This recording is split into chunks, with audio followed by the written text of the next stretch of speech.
Gentlemen, I am your host, EKB. It's EKB. Smoke your best cigars. I am formerly a cigar reviewer, and I am here tonight to hang out with you, just your friendly neighborhood YouTuber. And I gotta say, I don't know how this is gonna go. It's very early in the morning in the US, it's very late here in Japan. I don't know if anybody's gonna join. I don't know what the circumstances are gonna be. This lighter's still trash. Um, but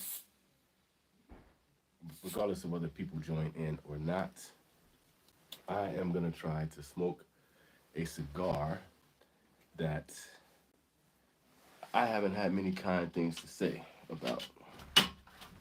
That cigar is the Ferio Tego Elegancia. Sorry about the lighting here. Once again, it's very late at night. So if you've joined in, thank you very much for joining in. Please hit that like button.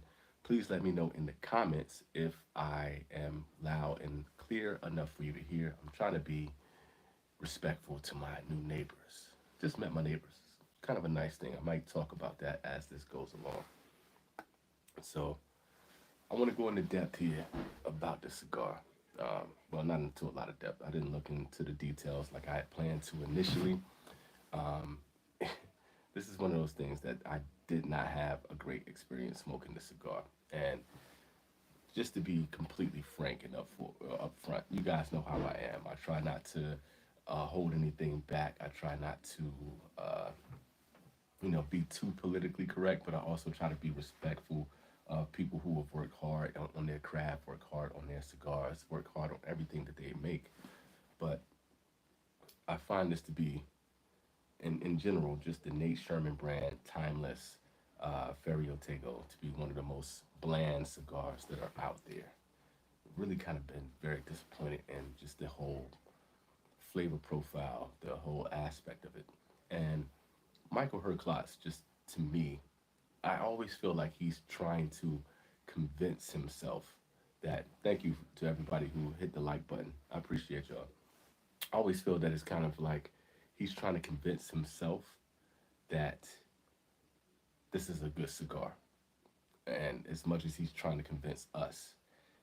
And what's up, Cigars Unbanded up in here? What up, Peter? Thank you very much, man. If you are, let me know if you can hear me since I can see your comment. I just want to make sure that I'm coming through loud and clear. I'm losing a lot of people, so that kind of scares me. So I'm not gonna waste a lot of time. The thing is with Michael Herklotz with me, I really feel like his delivery is forced. I feel like he's not even confident in his own blend, and that's one of those things that is just like it makes me kind of uneasy.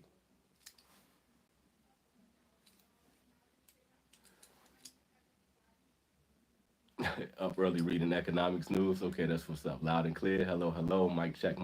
In is in here. We got if you know, you know it's up in the place to be, man. I'm glad y'all joining me. I know it's really early. I know y'all probably getting y'all raisin bran and drinking your coffee and all that kind of good stuff like that. I hope you are eating healthy. Hope you are taking care of yourself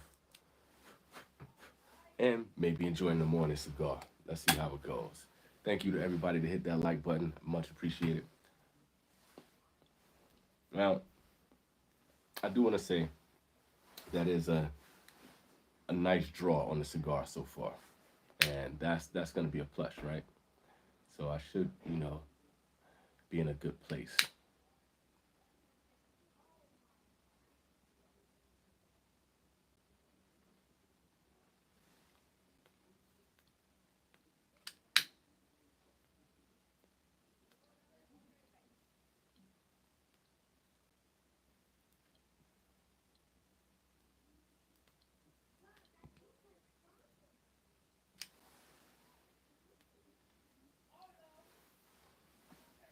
And we are off.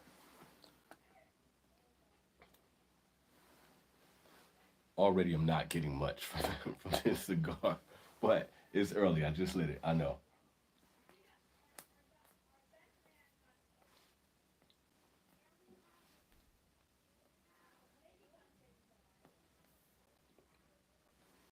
I'm gonna be unbiased, but the first thing that I'm getting right now is paper. That is the initial flavor profile, just bland paper.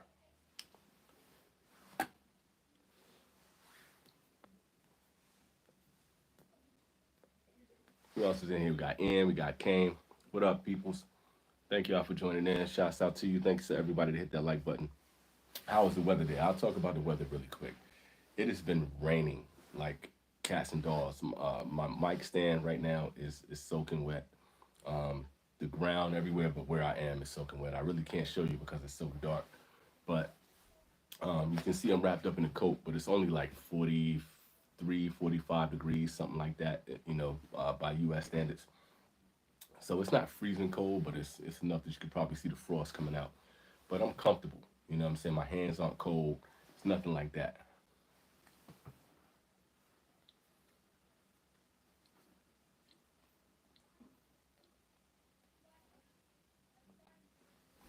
The smoke output is okay.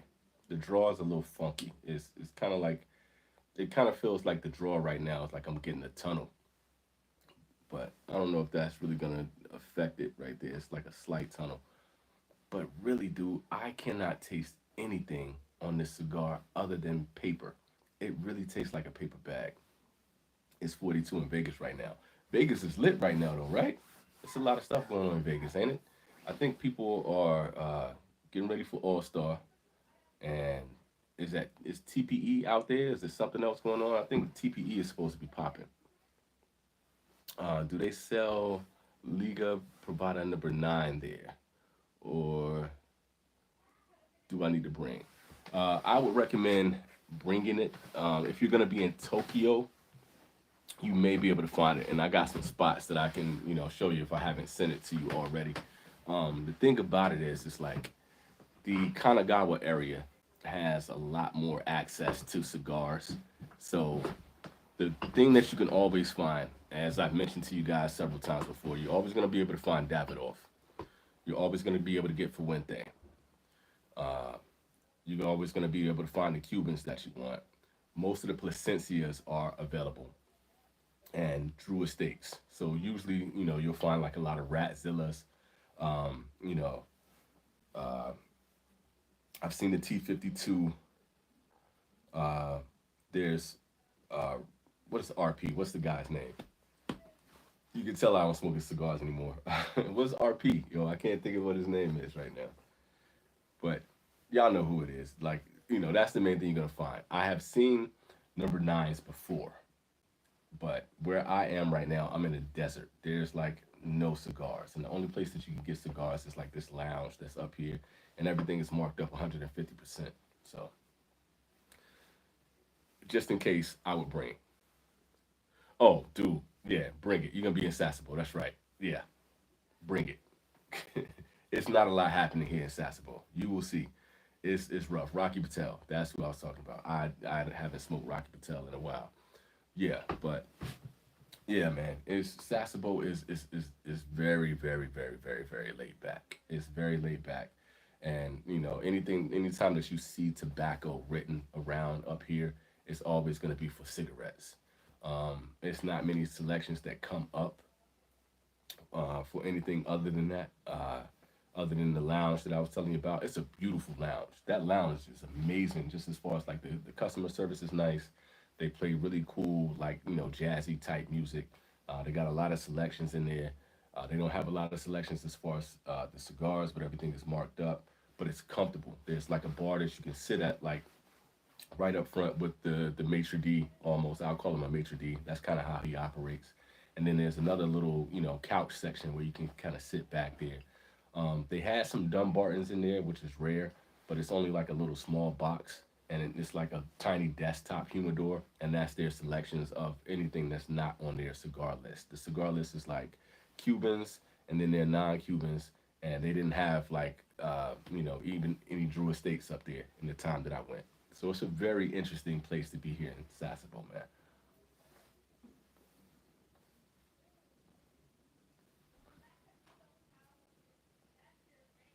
All right, so paper and wood.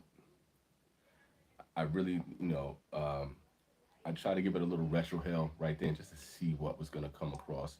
Was there going to be any white pepper, any pepper? Um, but this is just like bland wood.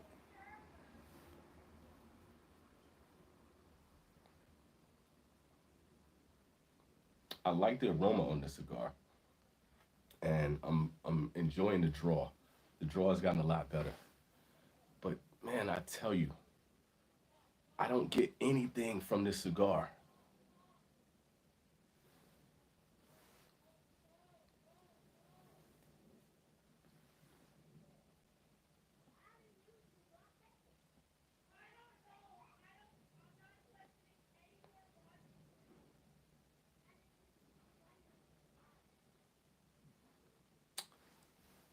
I don't know, man. I'm trying. I'm hoping this is gonna like expand and develop as it goes along. But the last time I had this cigar, this is the same flavor profile I was getting, and it's just not connecting.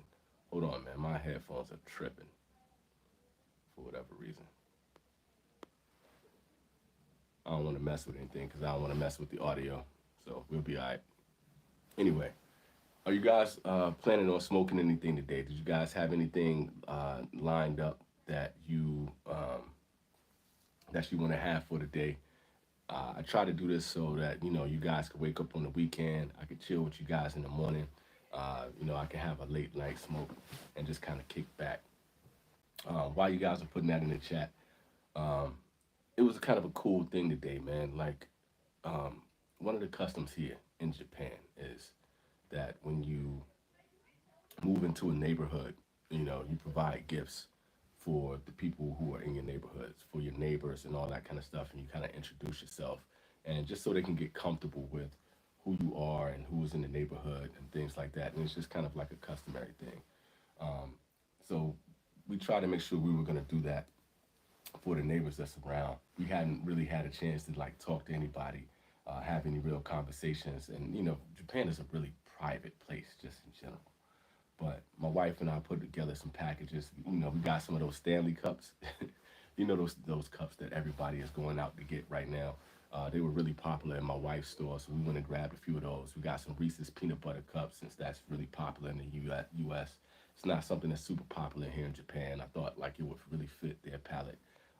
That was just kind of a good idea. We got like some paper towels and because usually when you give those gifts, you give something that's like uh, a blanket or uh, dish detergent, housewarming gifts, and things like that. And that's usually like how you uh, present yourself to the neighbors and all that kind of stuff like that. So that's what we did, and it was just kind of cool to see the neighbors that were trying to speak English with us, and their English is much better than my Japanese by far. But it was really cool to exchange language and exchange, customs with the neighbors. Man, that was just really a cool vibe, man. I really enjoyed doing that. So Peter said he has the Atabe lined up for tonight. Which one? Which Fatola you got on that, man? I mean, it's not like you can go wrong with Atabe at all. Anyway, so my man said Ian got the Drew Estate Brazilian Maduro and a factory smoke.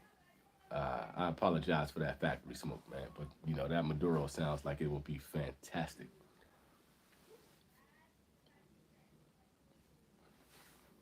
I don't really know the Drew Estate Maduro, um, the Brazilian Maduro. I'm trying to think of it in my mind. I don't know that one off the top of my head. Um, I know the CAO one. I'm a lot more familiar with that, and I really enjoy that cigar. To me, that's a cigar that a lot of people kind of like pan, just because it kind of became passe in a way that so many people were talking about it and it kind of came commonplace. But I don't know. I like Brazilian tobacco usually suits me really well. I really enjoy the flavors of that. I'm trying to wing myself off of Liga Provider number nine. Oh, well, if you're going to do that, then this is probably what you should try if you want to wing yourself off of that. Go with the Mikarita. And the reason why I have this right now, so it has a teal band. That sounds familiar. The reason why I have this right now, because I honestly did not think I was going to enjoy this cigar. I was really trying to, do this with an open mind. I really wanted to come in like and just try to see because I've been bagging on this cigar. You guys know I've been bagging on this cigar,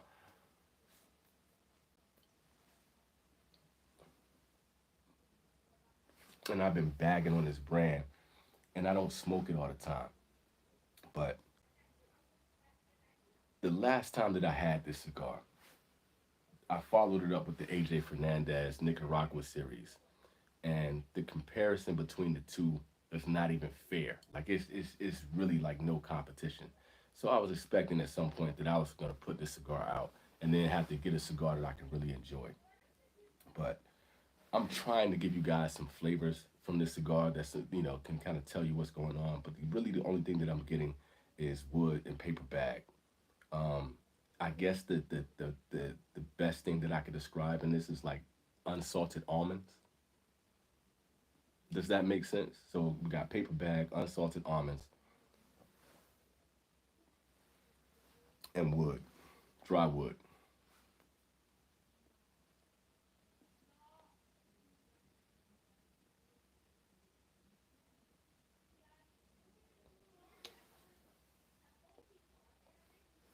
There's a little bit of heat, but on the retro hell, but that I think that's mainly just from smoke. This is rough, man.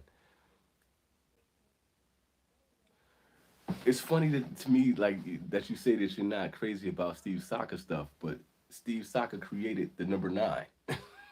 That's basically it's basically what Mikarita is. It's just Steve Saka said, okay, I created this over here, and now that I'm going off on my own, this is one of my most popular cigars. I'm gonna take that cigar and just take it up another notch. So that's kind of interesting, man, because I like the number nine. I think it's good. It's just to me that it usually has like a more open draw. So I don't get into it as much. I don't like the draw as much. But the Mikarita, like I like the flavor because it reminds me of Mikarita. I do like the 1052 though, and the H99 was really good. Kane said I have a LFD bull that needs to get smoked or a Papa Saka. I hope you got a lot of time on your hands, man. If you got some time on your hands, that LFD bull, man, I'm never gonna be mad at anybody for lighting that up. That Papa Saka is, it's a good size, man. Especially for early in the day. We're gonna see how that rolls though. Now Foundation cigars I'm crazy about. I feel you on that. I'm crazy about Foundation too. So, Ian, what did you think about the Metapa? Did you have that one yet? I know that's one of the new ones, either the Maduro or the Claro. I would love to get your opinion on that. Once you get some time to throw that in there. Eric, what up, homie? What it do? We got another E up in here, man. It's always an Eric floating around though. What's up, homie? I think Nick blended it. Steve was in charge of it. Yeah, I don't know, bro. I don't know about that. It's possible though. I'll look into that one. But last that I checked on that, that was Steve's doing. But either way, like what would be really cool is to do a side by side. Just get a standard blue Mikarita and the number nine and compare the two. And I could be wrong, but I would love to see it like a side by side of what you think. But for me, just kind of in general, you notice if I talk about it a lot, like uh, the Soccer line and just Dunbarton and the Foundation line. I talk about them a lot because they kind of parallel, man. You can see how those dudes work together. Um, they really are earth based. Like they have a very earthy profile, just in general, and they have a nice way of blending in the spice in there that kind of give it a little bit of a kick, and they like to play with their strength in there, and that's kind of like I like the baseline of all of those cigars. Like in most cases, dude, if I could just kick back and have Mikarita, or if I could have Olmec on a regular basis, even Tabernacle line, I could sit back and just smoke the majority of those cigars all day long, man. He said I don't like any of the Matepa cigars. I'll give you all of them. I, I wasn't really a big fan of the Matepa either, man. I thought like it was like a toned down version of the Olmec. Olmec is like up here to me though, I felt like something was missing from that Matepa line, and I don't know if if Nick was trying to go with something a little bit more like approachable and a little bit more mellow this time around, instead of going with that, heavy earth and heavy, strength that I was talking about before. And I feel like Saka was trying to do the same thing with the Wagashi. And I don't know, it kind of threw a lot of the people who were into them off a little bit. I have the Maduro and the Claro, so I feel you on that, man. Let's see, been a while, not much, just getting moving, stayed up late, drinking beers. You ain't wake up with a hangover, did you? With the buddy last night, man. That sounded like a good night, though, man. That's one thing that I can say that I have been able to do recently is just to, I've met a couple friends here in Japan, just by chance, just by happenstance. Mainly because of my kids. My kids, have made friends in school, and I've been going to their, doing the dad thing, going on the field trips, and going to the school events and all that kind of stuff. So I ended up talking to the parents, and ironically, the parents that I ended up talking to, my kids are best friends with each of their parents respectively. And so we've been having nights where, I can go over there, I shared some Oscar and cigars with them, having cigars, man. We sit out by the fire pit, having some drinks and stuff like that. So me and the parents have been kicking it, you know, just like the kids have been kicking it. So that's been really good, man. So, hats off to you for, having a long night, man, being able to chop it up with the friends, man. I think as adults, man, we kind of lose sight of like how important it is to have a really good friend and just people that you can just shoot the shit with, have a good cigar with, talk sports, talk gaming, just talk about stuff that you don't really get to do all the time, man. So that's sound like a vibe to me, bro. He said I like the Sin Compromiso and the Connecticut cigar he makes. With the blue band. Oh, okay, yeah, you're talking about the Sober Mesa. That Sober Mesa line is fantastic anyway, but the Sober Mesa Brulee Blue is fantastic. That's just fascinating to me that you like the Sin Compromiso, but you don't like Mi Querida. I don't. I get it. I love Sin Compromiso too, though. What about have you tried Muestra de Saka? Have you tried like the Bewitched or anything along those lines? Curious about that. Yeah, yeah, yeah. Yo, Peter with the light beard. Word up. That's still that's one of your best, bro. And that's so on point. That might be one of my favorites so far, dude. That light beard, Matepa is definitely a light beard, yeah.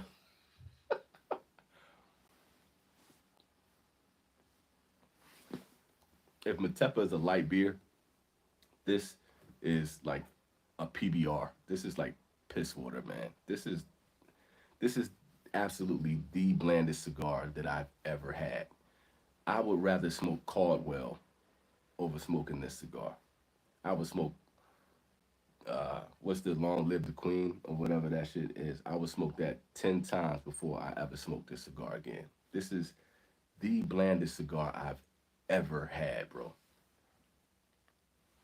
It smokes beautifully though.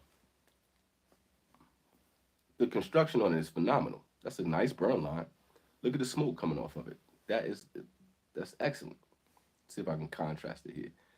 But god damn it, I can't taste shit. Let's see. My man Jerome is in the place to be. What up, dude? He said, I think I lost my Saint DuPont cutter. I'm hot, man. I'll be hot too. But okay, let's put a pin in that cutter thing right there. I feel you for being upset on that. I really want to go into that. So I'm gonna get to these next comments, and then I want to talk about this cutter thing because I just had a comment on my page that I want to talk about, and I'm gonna tie those two together. We're gonna get into that in a second. Let me see what E is talking about. So he said most of my friends these days are the parents of the kids that my kids play sports with. So I totally I get that. So I'm not alone in that. Hold on, my son is right here. So, all right, he didn't need anything.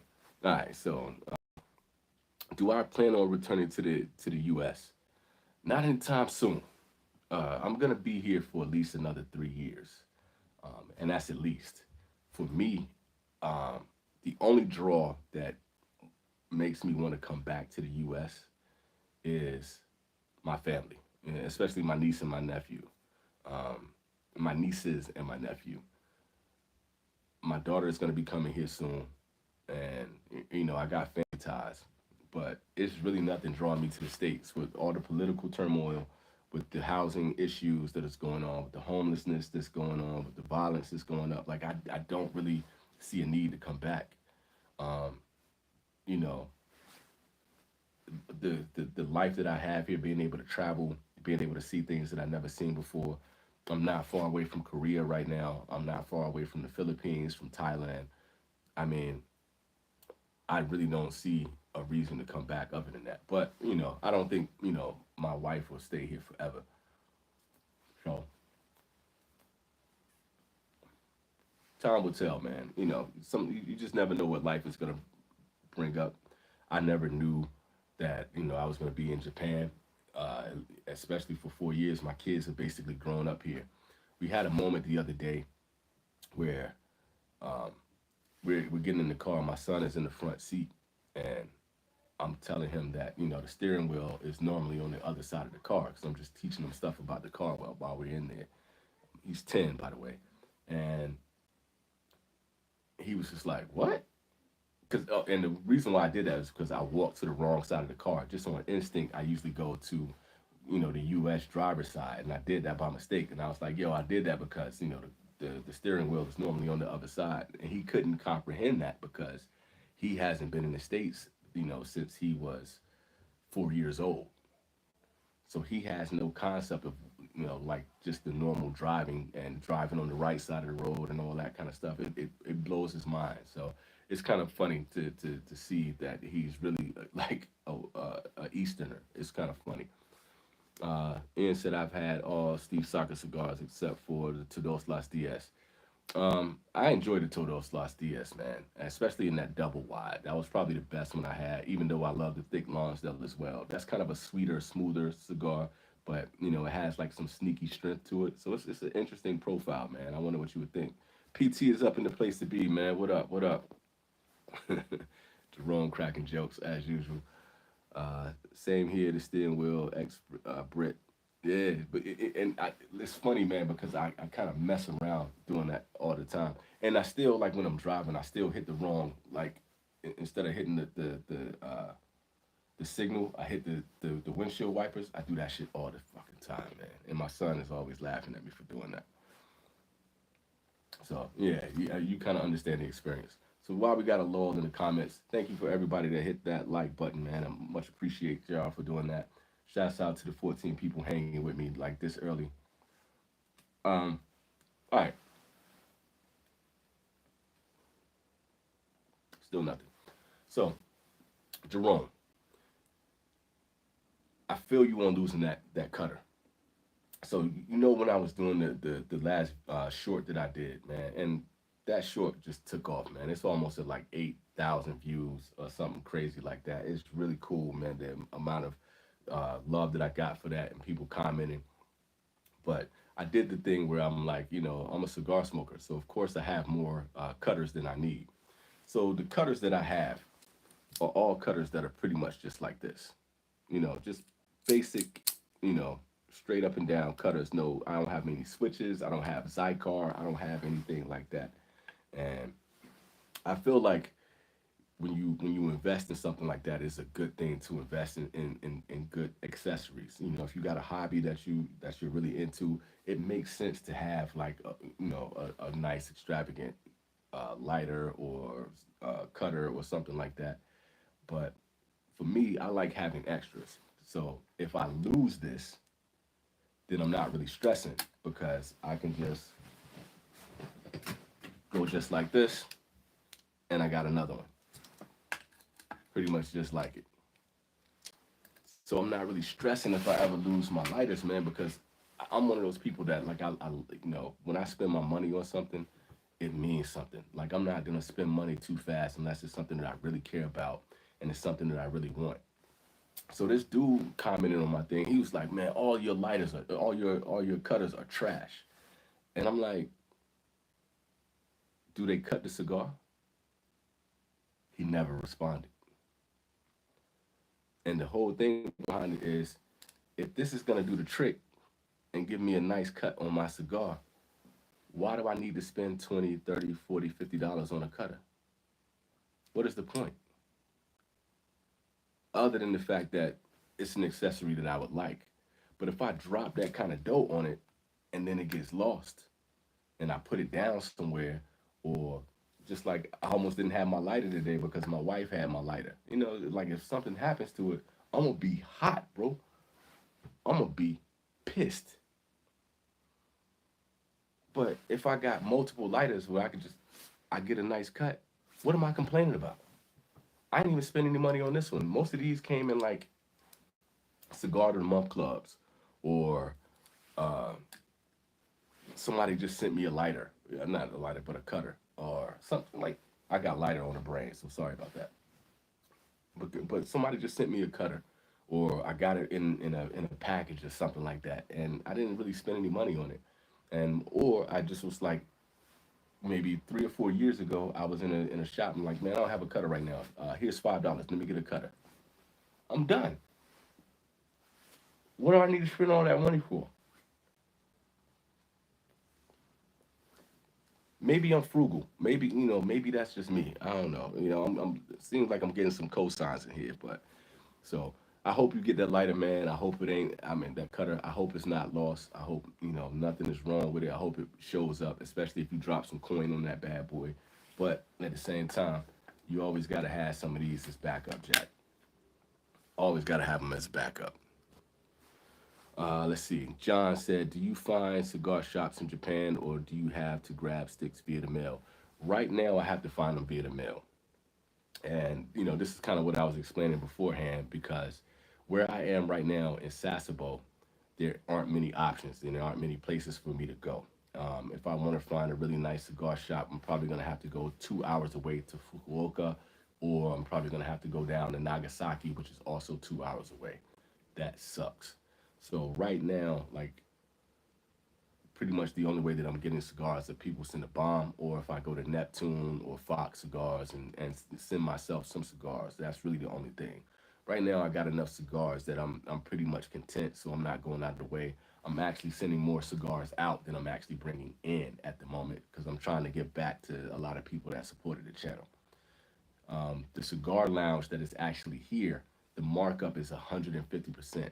I think the cigar that I got, it was like a CAO cigar. I'm not really sure exactly what the cigar was, but it was like a CLO Pilon or something like that.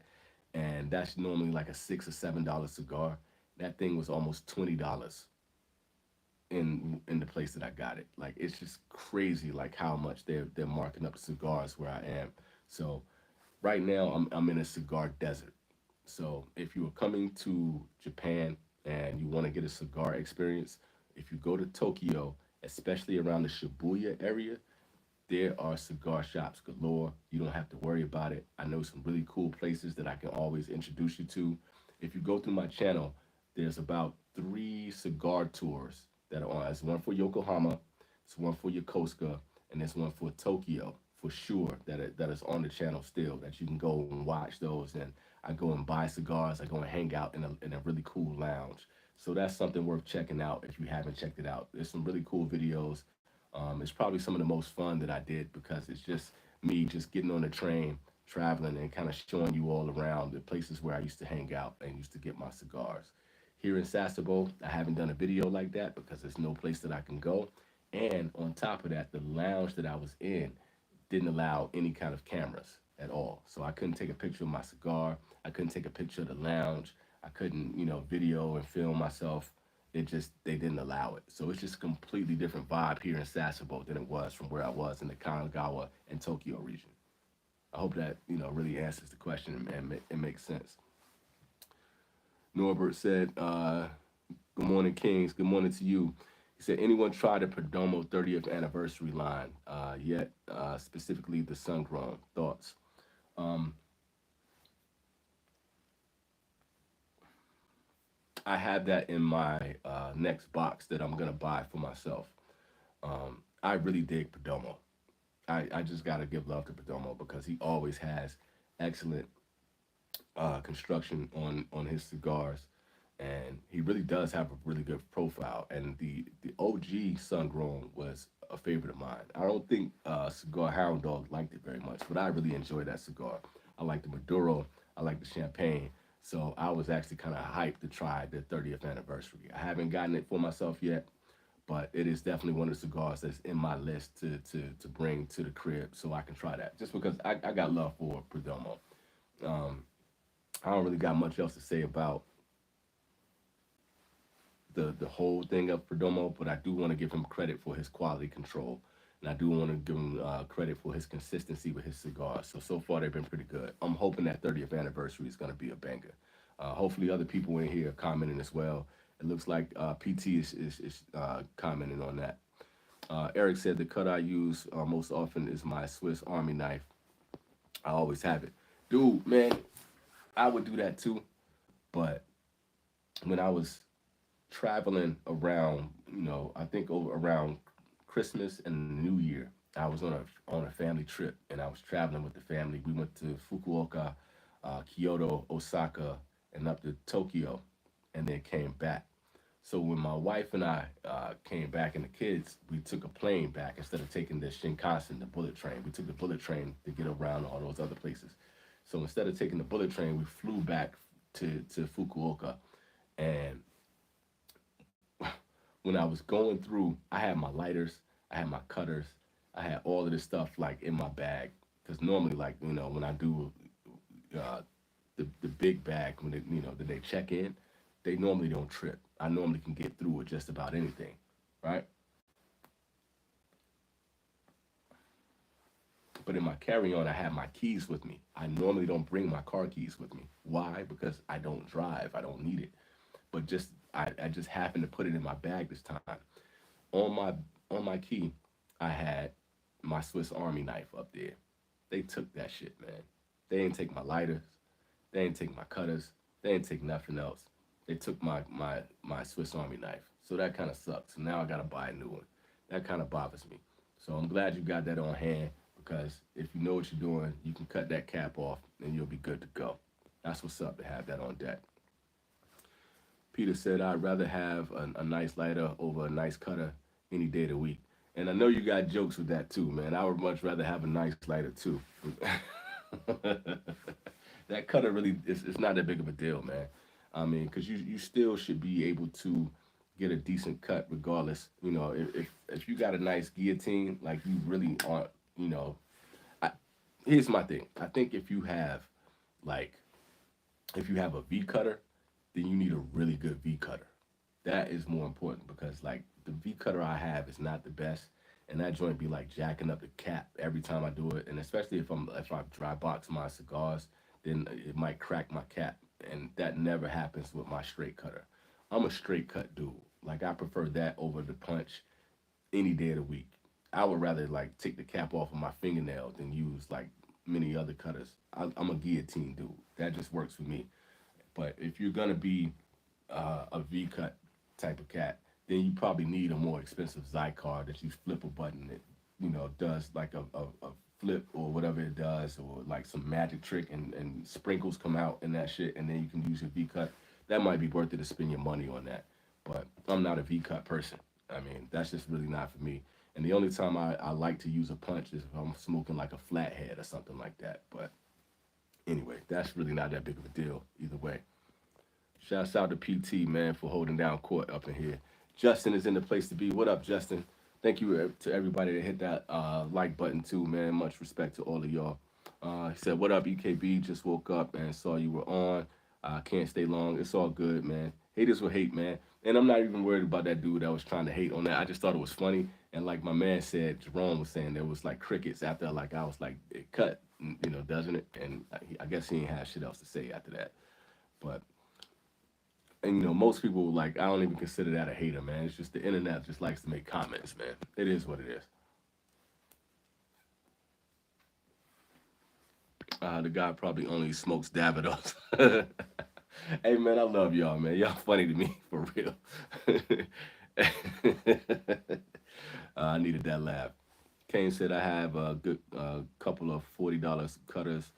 I keep grabbing $2 punches though. Hey, look, if it works for you, especially at $2, man, I'm not gonna be mad. And that's another one of those things, like those $2 punches you can keep on your keychain. If it comes in handy, it comes in handy, man. I'm not mad. Jerome said I got a couple cutters too.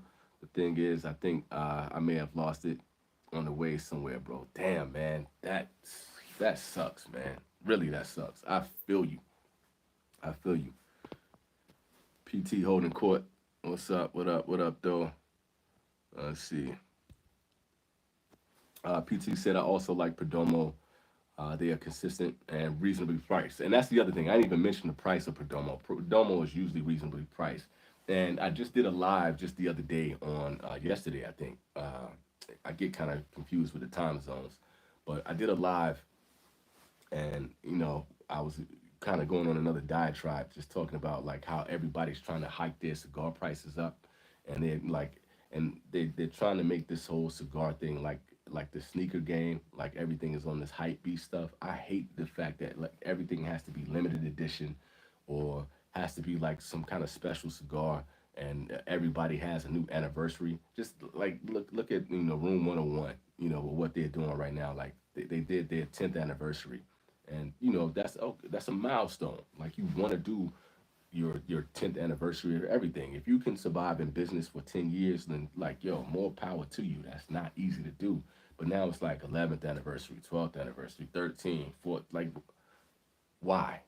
Like you ain't even really changing the cigar blends on that. I could see if it was like Las Calaveras, and like when they're doing Las Calaveras, like you can get a different profile, and they all taste different, and you're getting some new flavors. That makes it fun. I just saw that John Huber is doing a Mil Diaz, that he's doing a new reblend, and he's doing like a darker leaf on it. That sounds fun to me. I'm kind of curious to see what that's gonna be. But I hate the fact that people are just doing these limited editions and then hiking up the price to 20, 30, $40 for a cigar, and it doesn't need to cost that much. Perdomo was doing reasonably priced cigars that are really good. AJ Fernandez doing reasonably priced cigars that's really good. Sanj Patel doing reasonably priced cigars, and even Nick Melillo has reasonably priced lines. It's no reason to be trying to like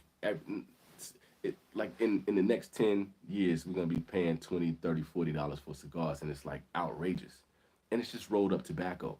And I don't even know what this cigar costs. If somebody can look that up, see how much this Elegancia Ferio Tego costs, man. See what the price is on that. And this should not be any more than like $3. Honestly, what this tastes like to me is that Drew Estate's factory smokes. That's what this tastes like to me. What? What? And you calling this elegancia? It's nothing elegant about this cigar. It's absolutely nothing elegant about this cigar. Well, I ain't gonna say nothing. Okay. To be fair, the construction on this is wonderful. I can't knock that. That's beautiful, and it's smoking really well. It just tastes like paper. This is the absolute blandest thing. Like you could actually take like a spring roll and put lettuce in a spring roll and roll it up in rice paper and pour water on it, and that's what it like. That would taste very similar to this cigar, and then just put some like sawdust in it. Let's see. Just say I'm going to be a busy morning for me. No breakfast cigar today. Damn, man, that sucks, bro. I'm sorry.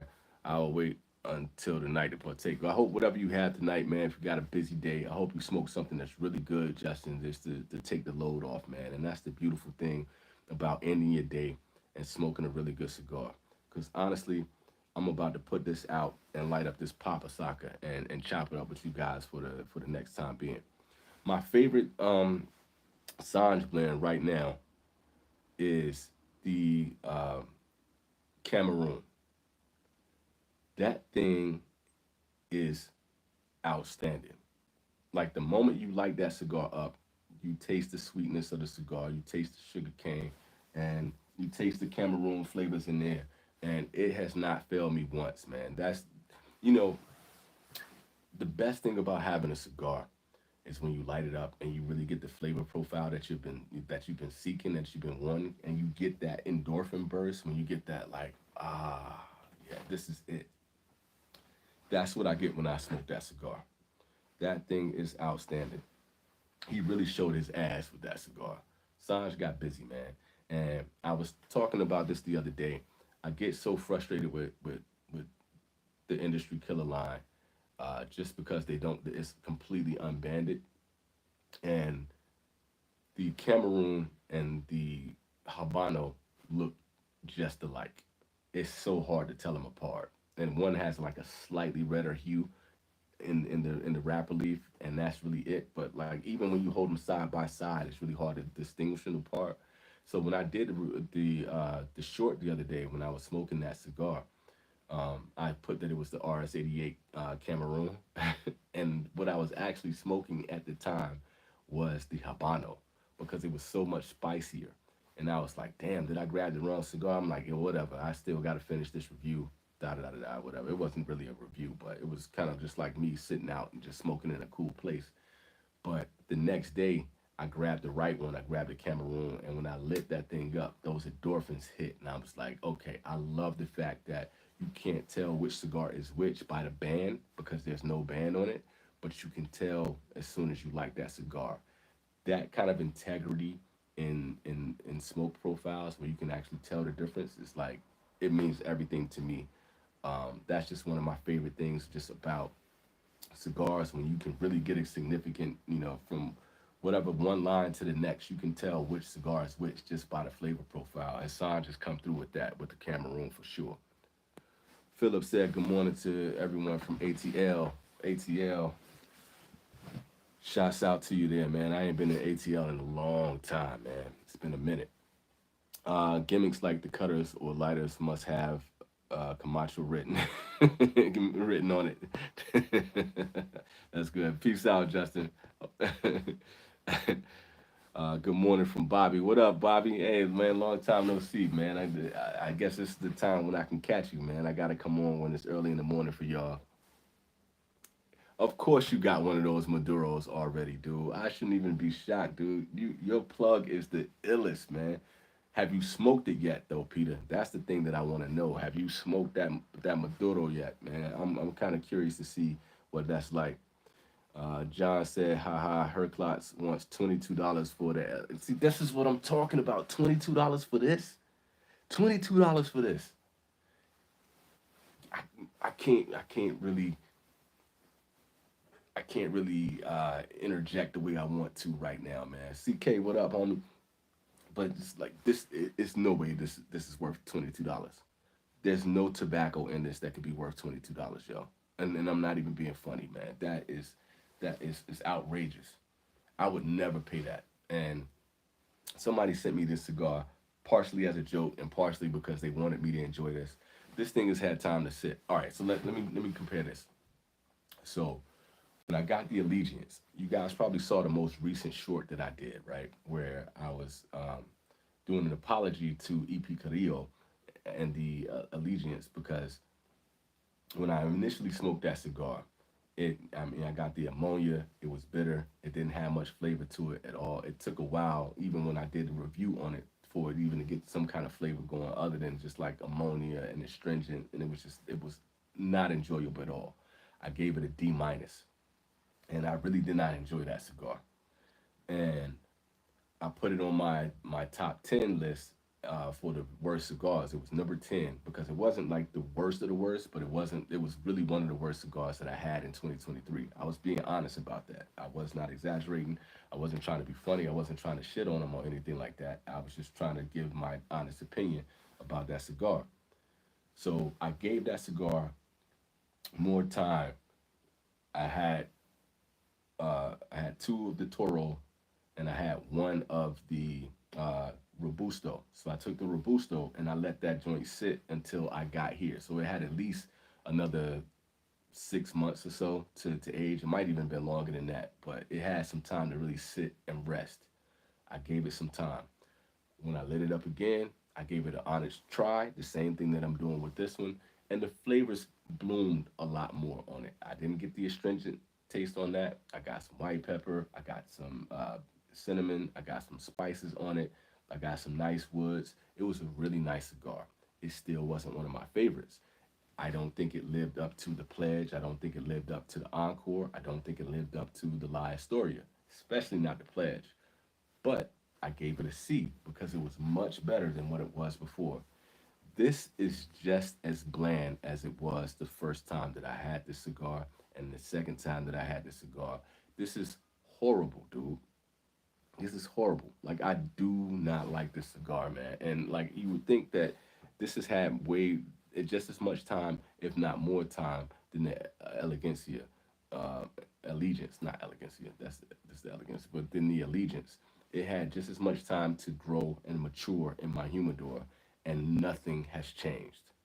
You could probably age this thing for 30 years, and it's still gonna taste like sawdust. It's no way that's worth $22. Like, and I can honestly say, like, when I watch her clocks on Instagram and I watch him do podcasts and I watch him do his, his little shorts and all that kind of stuff, and he's trying to, oh, this is an elegance experience, and these guys who review cigars aren't really, experienced. They don't understand flavors. They don't know how really beautiful and elegant. This tastes like nothing. You can call me inexperienced. You can call me just clout chaser. You can call me influencer. You can call whatever you want to call me.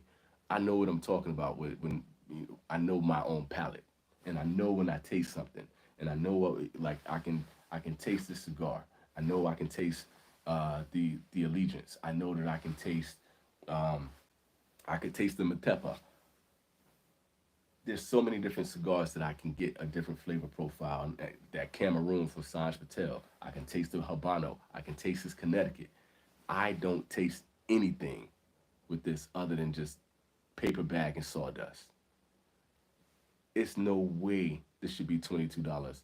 And it's no way that you should be trying to tell other people that your cigar is elegant when he has to know this cigar isn't good. He has to.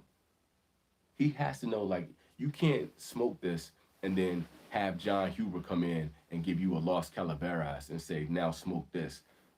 And then you smoke that cigar and be like, yeah, my cigar is better than that. You can't do it. I don't care what your palate is. That is impossible. Pan said they rushed it to market. Yeah, I think they rushed it too. I think so too. Let me know if my sound is all right because my headphones just connected. Hopefully it doesn't change anything too much. But he said, but I agree. They should be smokable from the start. And that was a big point that I was trying to make in the comments on that, man. I really feel like I understand that. From what I think here is that EP Carrillo rushed that to the market because they wanted to get the cigar out in time for cigar aficionado to kind of do their thing and do their run with it. They wanted Half Wheel to talk about the cigar and do all that kind of stuff like that. And they wanted, people to be able to, get it on their list for the end of the year, the top 10 list. And ironically, I saw that cigar on a lot of people's top 10 lists at the end of the year. And I'm looking at them like, I don't know, maybe y'all just smoked this, right when y'all did this thing. So maybe it's like fresh in your mind or something like that. But if you smoked it at the same time that I did, you weren't digging that cigar, and there's no way it hit your top 10. But I know taste is subjective. I'm not, being, obtuse about that. But really, like, you, it kind of kicked them in the behind to rush that cigar out like that. And it's just, maybe in time it's going to be even better. Maybe if you give it another year, that cigar is going to improve, and maybe it is going to fit in with that, quadrilogy that it's a part of. But at the moment, it didn't. And I kind of see where it fits now. I like that he was trying to give it a change of pace from the other cigars that are in that line, but it just didn't work. It really didn't work. John said, I really want to like Ferio Tego. MK seems to be likable and passionate about cigars, but they just don't really hit for me. And the price point is crazy. Timeless Supreme is good, but the rest, meh. Meh is the best way to describe that, dude. It is meh indeed. And this is below meh. This is really is nasty. This is nasty work. I don't know, man. To me, MK doesn't come off as likable. He and I don't know, man. I haven't met the dude to the point where I could shake his hand and have a conversation with him. But for me, it would just be like when I sat down and had a conversation with Brian DeSen from Pravada. I really got a different perspective of Brian. Like once I had a conversation with him, But at the same time, I told him to his face, he's a salesman, and that's what he's doing. He's a car salesman, and I understand that. So but I could understand his method, a lot more. Like once I actually talked to him, I actually got to see another side to him. The thing that I get from her class though is that when he is, trying to talk about these cigars, I feel like he's trying to Jedi mind trick me, man. And I don't, I literally cannot be hypnotized. People have tried to hypnotize me before. You can't hypnotize me. And I'm just not one to kind of fall for gimmicks and all that. I'm really trying to pay attention to every detail of how you're talking about your cigars and how consistent you are with your details and stuff like that. Like my bullshit meter goes off whenever he's talking, and that's just what I get from him. I mean, but I do agree that he's passionate. I won't deny that. This motherfucker went out, so it's done. We're gonna leave that right there. That's enough of that. And I'm gonna use my little $5 cutter, and I'm gonna get a cigar that I enjoy.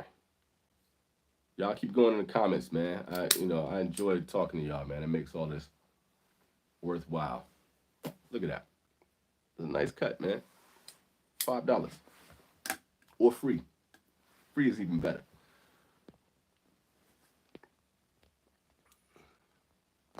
Let's see.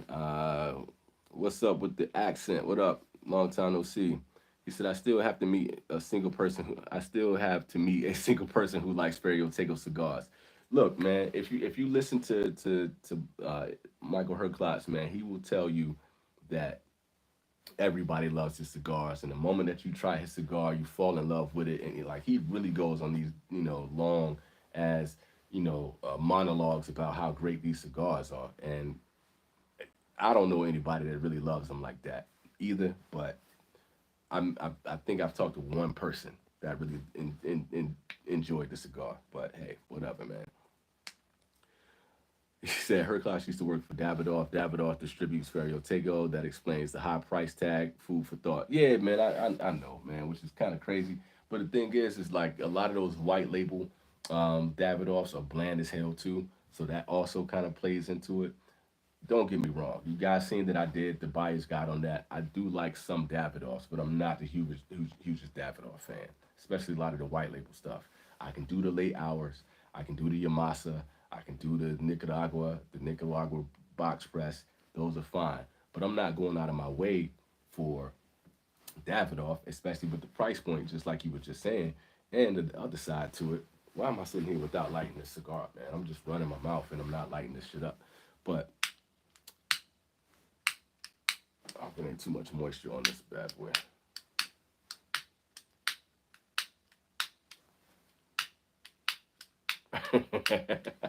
Hey Peter, my lighter don't work, man. Son of a bitch. Well, yeah, man. I don't like. I don't really dig like the Davidoff, so he's kind of in the same line. But honestly, I would take a Davidoff, even at that price, over anything from Nat Sherman and Ferio Tego, any day. I just like I haven't had one yet that has given me a flavor profile that makes me say that this cigar is worth the price of admission, especially not for those astronomical prices. They aren't worth that at all. Gotta go with old reliable, y'all.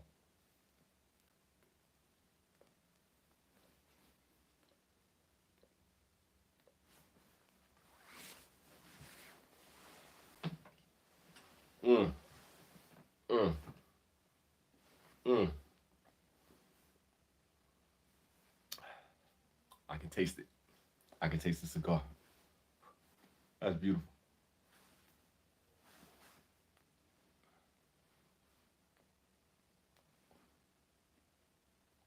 Oh, there's some earth and some chocolate and some pepper.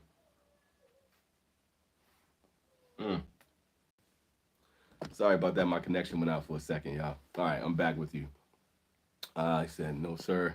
It's in the dry box. He said, yeah, charismatic would be a better description than likable. I can see charismatic.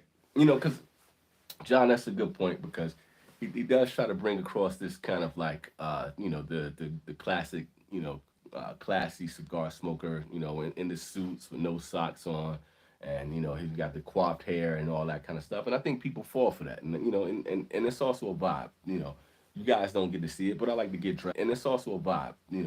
You guys don't get to see it, but I like to get dressed up too. I like to have on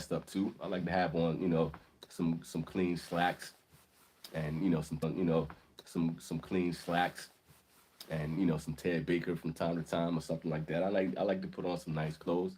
I get it. I can clean up well too, but that like there's a thing to charisma. That's probably the most important part to it is authenticity.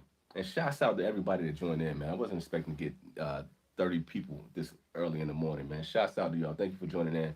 Hit that like button, man. Thank you to everybody that's hit it so far. Um, it's you can be charismatic, but I like to see authenticity shine through as well too, and I like to see consistency. And one thing, if you're gonna tell me that your cigar is great and how elegant it is, and how extravagant it is, and how it's set worlds apart from other cigars that are out there, when I smoke your cigar, even if I don't like it, I should be able to get something back from it that can make me say like, okay, this dude really cares about his product and he really understands it. Somebody that really has blown me away, and I've been talking about him a lot recently, is Jamon from Definition Cigars. I was talking about this earlier. We were talking about the banding and the cost of cigars and all that kind of stuff, especially with Sanj Patel, and you can talk about Ferio Tego. One thing about Ferio Tego is it's a beautiful looking cigar, right? Like the band is elegant. The cigar is wrapped really well. It's smoked really well. Um, this thing went out, but look at the burn line on this thing. That's beautiful. I'm not mad at that at all. And the presentation is everything. So when you talk about something like Definition Cigars went, above and beyond with their banding, with the fabric band. But Jamal was saying like, yo, how much he cares about his cigars and he cares about the quality of cigars, and he fell in love with that band.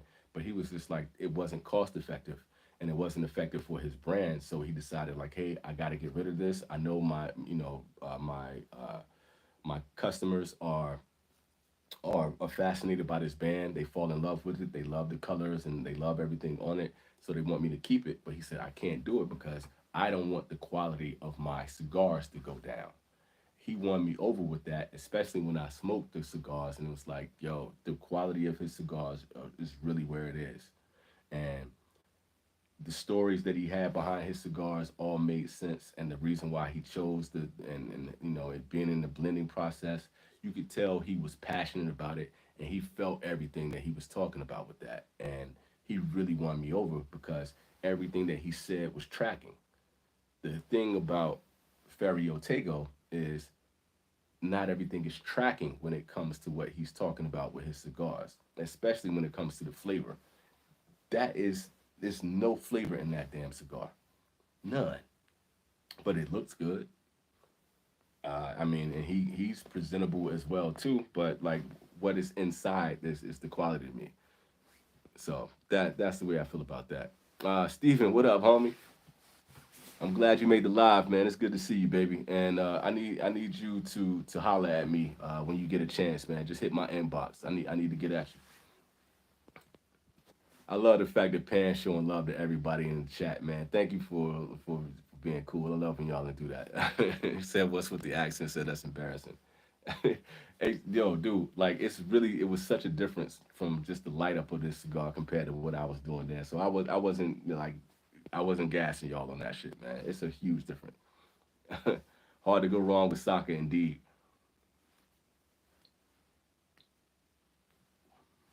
And that was an important change. The mic went off. Is it still off?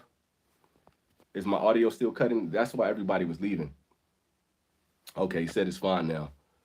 Okay, sorry about that. Like I was behind you. My whole system cut out. Let me know if my audio is back.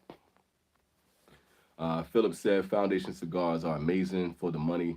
I'm a huge fan of the Tabernacle. The Tabernacle is absolute money, man, and it's good. Great smoke for a great price. I rock with Nick Melillo, man. I'm not mad at him at all. He said EKB rocking the khakis with the cuff and the crease. Got a hard crease like I'm from the West Coast. I don't do that. I don't like to crease my pants at all. That's funny though. Give me a thumbs up. Okay. So Steven said I'm good now. Steven said I'm good. All right, so I'm back. Sorry about that. What was I talking about when the audio cut out? Because I was on a long diatribe, man, and I don't know how much got missed.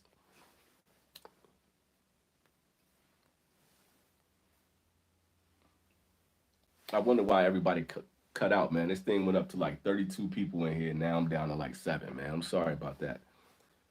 Everybody said I'm good now. Peter's up in here. Yannick is up in here. We got everybody up in here. So I will kind of go back and summarize what I was saying. I was comparing, you know, um, I was comparing Michael Herklotz to uh, Jaman from Definition Cigars, and because they were saying basically that uh, that the homie comes off as charismatic and elegant, but to me I feel like that the integrity is the most important part to all of that. So, and I just the way that Jamal went all about his cigar process and the stories behind his cigars and the way that it tastes and the way that he was trying to just be, more focused on not just the banding on that he wanted to make sure that the banding wasn't going to take away from the quality of his cigars. He really won me over with that, man. So, mad shouts out to Definition Cigars. Something about trying Gurkhas later. I ain't saying anything about trying no Gurkhas later. But you know what? Honestly, actually, I did. Now that I got, let me correct myself on that because part of this journey that I'm on right now is to go back into these cigars that I've been harping on. That's why I went back to the Elegancia. That's why I went back to the Allegiance. And and I tried the Gurkha. The last time I tried a Gurkha, shouts out to my man Jerome. He really tried to hook me up with a Gurkha. I just didn't like it. And I don't want to be like I'm talking about Michael Herklotz and I'm talking about Jaman and I'm talking about uh, Brian and and like I bring people up by name, right? And I try to be honest in my opinion of people and how I feel about how they come across. I got to be able to back up my talk as well too, and that's why I titled this review and this I don't know what this live that is because I got to be able to talk the talk and walk the walk, right? Even if I'm not doing reviews anymore, even if I'm just kind of shooting the shit and talking with you guys, for me to work on the vintage cigar, this is my brand. This is this is my baby, and I got to put my stamp on everything. So if I'm telling you guys that I don't like a cigar, if I don't like a cigar brand, I really got to be able to back up and talk that talk. So I'm just like, let me go ahead and give these cigars a try again. When I did the next chance on the Allegiance, it got a higher score. It was better. This Ferio Tego, it stops right here. It's not even worth going through the rest of the cigar. Nothing about this is worth $22. Nothing about it is worth $22. And I can honestly, confidently say that I do not like that cigar and I don't get any flavors from it. And the cigar that I have in hand right now, I am enjoying it 10 times more.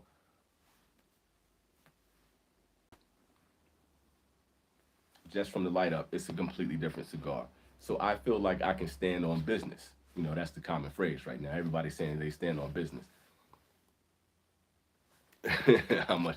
Yo, y'all got jokes tonight, man. I love it, yo. Well, this morning for y'all.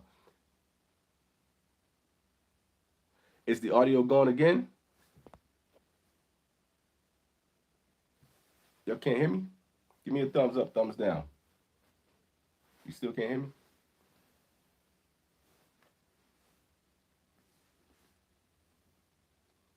Okay, audio is fine. Audio is fine. All right. Sorry about that, man. I was trying to catch up. Thumbs up. Everybody give me the thumbs up. It's the it sucks, man, because that happened when, at the peak of the amount of people that came in, this thing went up to like 32 people, and then my audio and the line went out. So I apologize to everybody that experienced that, but I'm glad it's good now. Let me see what Brendan is saying here. He said, "Do you think there's a market for cigars with minimal flavor notes?" Yeah, It actually is, man. It really is. Because what I've learned is that not everybody has a significant palate. And that's not to be uh, demeaning to anybody. Just some people, the only thing that they can taste on a cigar is smoke, and that's the most that they can get out of it. And I can't say there's anything wrong with their palate. I can't say there's anything wrong with their olfactory senses or whatever the case may be. To me, that's just like, genetically, I love cilantro. I love the flavor in cilantro. But there are people genetically who, when they eat cilantro, it tastes like soap to them, right? Thank you, Stephen, for telling people to hit that like button, man. I appreciate the love, man. So it's one of those things where it's like some people taste soap when they taste cilantro. I don't. I get the floral flavors, and I can taste it. It's completely different from basil. It's completely different from oregano, and that flavor profile stands out to me. My palate is able to taste that profile. But let's say, for instance, there's a viewer on the channel. Her name is Clay. I dig her. She's kind of on a cigar journey right now. I love talking to her about cigars. But when she had the Le Carême, to me, that's one of the most flavorful cigars that's out there. Like, I get the chocolate mousse, and I get the cream, and I get the pepper, and I get the spices, and so on and so on with that cigar. It's one of my favorites just because the flavor profile is so prominent for me. When she smokes that cigar, she doesn't get any of that. She was just like, I keep trying the cigar, I'm not getting it. And I can't help but respect that. There are other people, like, say for instance, what is that the cigar brand? I think it's called Drunken Chicken. Some people love that cigar brand. I support them just because I like what they're doing as a company. But when I tried, a couple of their cigars, I didn't get any flavor from it. It didn't taste like anything. But there are people who like mild cigars, and they like that. They just want to be able to be around and smoke the cigars. They like the cool of smoking cigars. They like the community aspect of it. So they enjoy that. So if you really aren't, getting anything, if you're smoking a Micarita, if you're smoking Olmec, if you're smoking a Mil Diaz, and it just tastes like smoke to you, what's the point of going into these high end cigars and getting all that? Go get a Drunken Chicken and enjoy that cigar. You can get it at a better price point, and you can enjoy that cigar. I would not recommend spending $22 on a flavorless cigar. Get something that is going to be, you know, more cost effective. That just fell, and I don't care. Get something that's going to be more cost effective, and that's just going to work for you. That you can enjoy that environment, and that's going to work. A lot of those same people, ironically, like the Isla del Sols, and they like the fat bottom bellies, and all those enhanced cigars because that flavor is so prominent in it that they can't help but taste it, and it's going to be on their lips. It's going to be a flavored cap, and it's going to be so it's almost like putting on like some lip balm or lip gloss or something like that. You can't help but taste it. So yeah, to answer the question, I do think there is a market for people that like extremely mild cigars. So if you're going for a cigar that's gonna smoke really well and that looks good, then that Ferio Tego might be worth it for you. But it's a matter of do you want to spend $22 for a mild cigar? I don't. So that's just kind of how that works for me. I hope that makes sense, man. Going on that long diatribe about that. Um, he said that's where I think Ferio Tego lives. Pretty much, man. Pretty much, man. Thank you all for hitting that like button too. I appreciate y'all. He said my stomach doesn't like full strength cigars. I gotta stay with a medium, or I might throw up. And that makes sense, man. I don't get the nicotine sickness much anymore. It's very rare, but in that particular case, I think that the Sanj Patel line will really work out. I think Hoya de Nicaragua like makes some really good. Herrera Esteli makes some really good medium cigars. There's some flavor profiles that work out there. You can go to Foundation and get some of their Connecticut's and some of their lighter blends that work. You can kind of I wouldn't say go with the Sobremesa line. Those things got a little bit of punch to them though.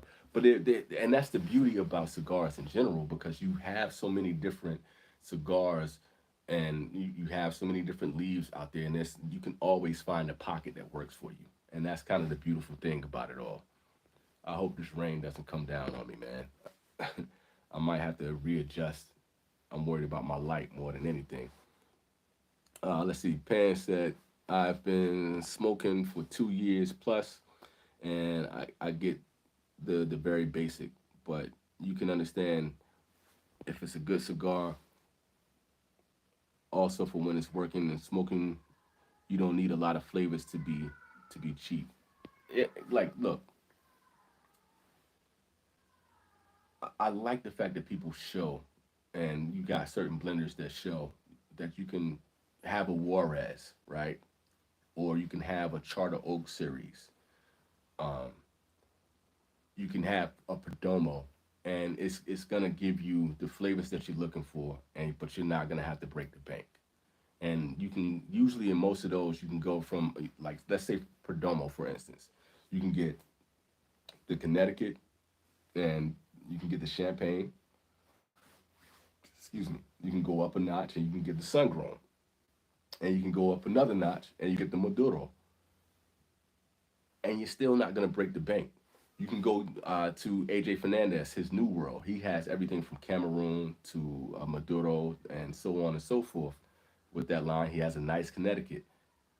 He has so many different flavors in there, and you can get them all at a reasonable price point. And you don't have to make yourself sick with just going like a trying to smoke a U-boat or something like that.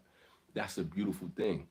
But don't charge people 20, 30, $40 for with the like Herklots or Davidoff, and then you're trying to smoke it, and you're trying to create this sense of elegance, and the cigar is not that great.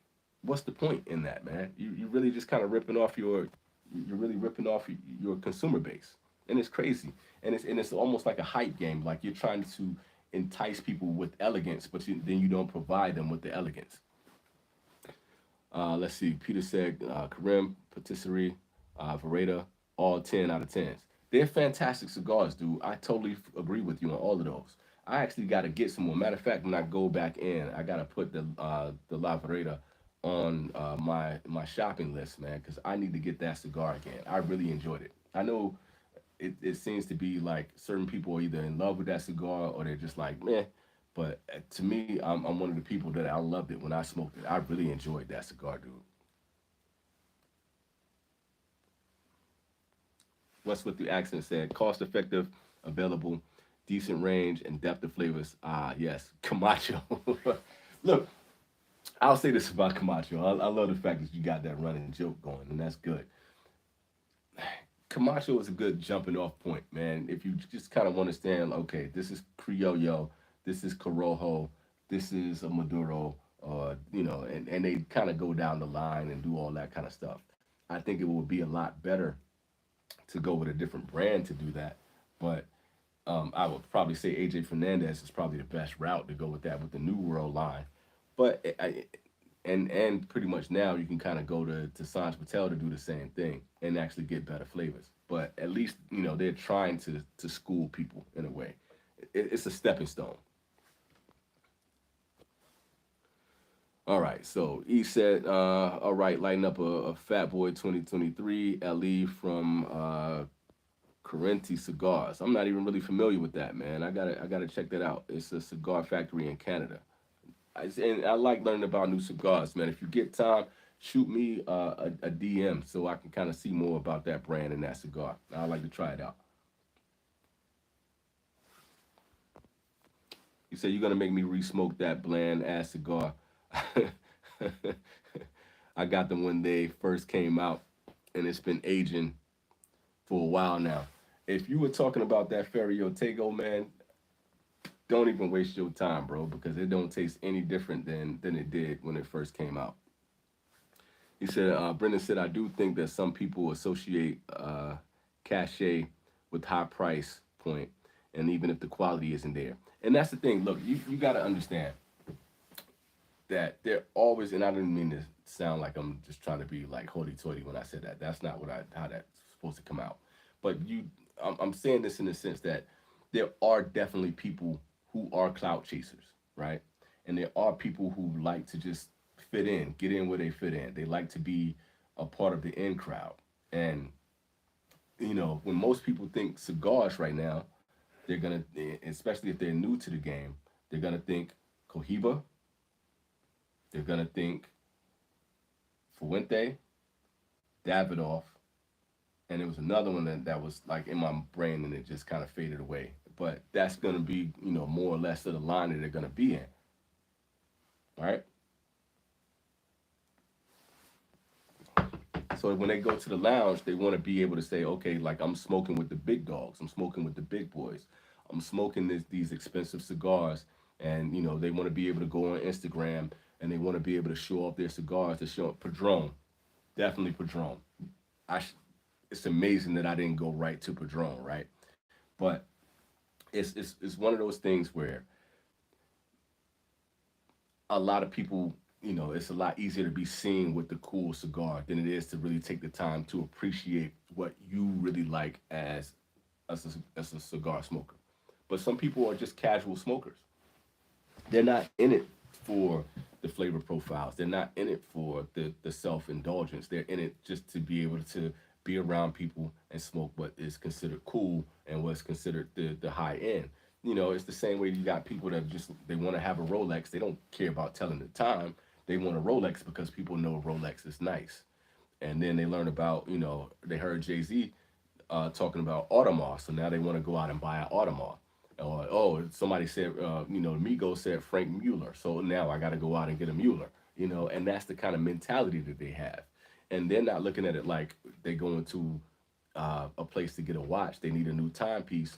They're not looking at it to say, okay, this watch fits my lifestyle, or this watch caught my eye because I don't even know what the name brand is. I like this watch. It matches whatever my outfit is, or it goes with my style that much more. They're not thinking about it from that aspect. They're thinking about it from the aspect that's just like, this is what fits in. This is what's cool. And you got some people that couldn't dress themselves if they tried to. They need somebody to tell them that this is fashionable, this is cool, and oh, so that you made the same correlation too. But yeah, that's how that works, man. And it's kind of sad, but that's this having a palate is not for everybody, and it's not meant to be for everybody. So Pan said I only had the Camacho, Connecticut, and it's good for the price point. And see, I'm not mad at that. If you enjoy that cigar, and if it's a cigar that worked for you, especially at the price point, then it's money, man, and that you should enjoy that.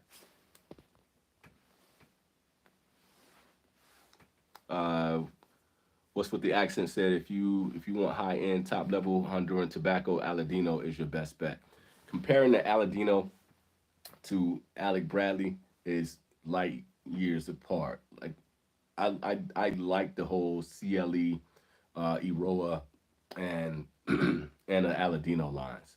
I much prefer them because smoking Alec Bradley for me almost made me hate Honduran tobacco, and it took those lines and it took Steve Saka and a couple other people to make me appreciate what was going on with Honduran tobacco. But yeah, that's worlds apart.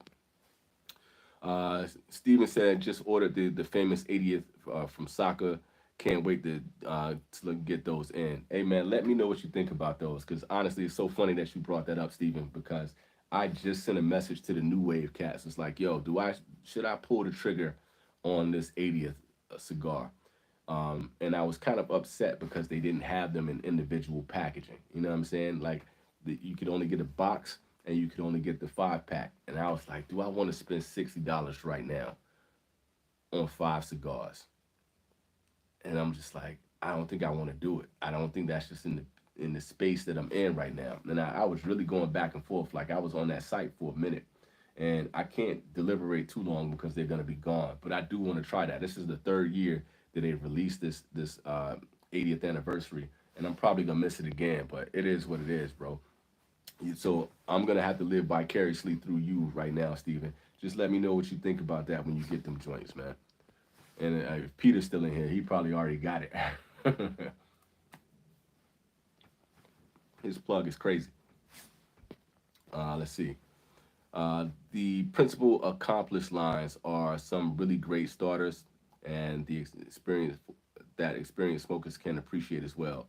You know, Amu, that if you've been on this channel and if you've been with me recently, you know that I've been talking up Principal like crazy. I just think that is probably the most fascinating brand that's out right now. I got one more of the accomplished left down there, and I haven't smoked it yet. But I thoroughly enjoyed that. My favorite right now, as you guys probably know, is that black and gold. That thing is amazing. And I think I was saying before that like with the Le Carême, that I feel like if you're a new smoker, that is a cigar that you can get into because it has a natural sweetness to it, and it has a beautiful flavor profile that I think anybody should be able to taste that. But once again, that's one of those things that I get all those flavors, and somebody else is telling me like, "Oh, I don't taste what you're tasting." I don't get it, but it's like that sometimes. But I think I agree with you. That's a good place to start. I love Principal. I love everything that Principal is doing. Brendan said Aladino is baller. I really enjoyed Aladino. I did get disappointed. Peter actually sent me. What was the one that you just sent me, man? Was it the Cameroon? I think it was the Cameroon LE, and I was kind of disappointed because I didn't get all the flavors out of that I wanted. But I need to try it again. I definitely want to try that one just to kind of see, if I just kind of had a dud or if I was just in a place where I wasn't really getting the flavors off of that cigar. But that's a comfort zone for me. Like I got trust in CLE Aroa and the Aladino brand. I just think they're really good cigars, and for the most part, I've had great experiences with the majority of those.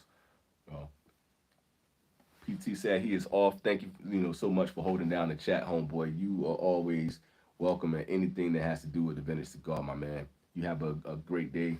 Take it easy and enjoy.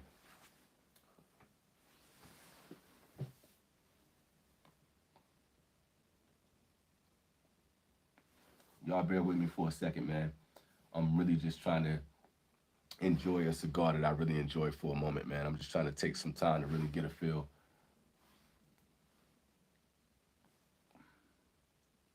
I've been running my mouth for a minute, and it's just nice to be able to taste a cigar for a second. I really wanted, to go in depth. Hey man, y'all show love to Pan, yo. He's such a good dude, man, and he's been rocking for a while. I really appreciate that. Thanks, Steven. It's nothing better than to be able to just kind of chop it up with you guys for a minute. And I know it's late night here. I hope I'm not disturbing everybody, but I kind of needed this moment for myself. Like, I really take this whole side of the cigar experience like very serious. Just because I like the fact of being able to dissect and get into these brands and get into these blenders and all that kind of stuff. Because when you're a craftsman and when you're a creator, like the stuff that you're putting out to a group of people and to a customer base or a viewer or whatever the case may be, you want to have that integrity behind what you're doing, and you want your customers to be able to get something. Like if I go to a restaurant, if I go to a steak shop, I don't want a steak that tastes like it is a select or a choice.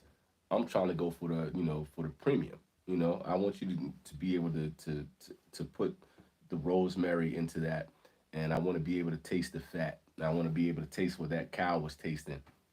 I want to be able to taste the marbling in the steak. I don't want something to be bland and lean. You know what I mean? So like, it's the same way when it comes to cigars. So I take that seriously.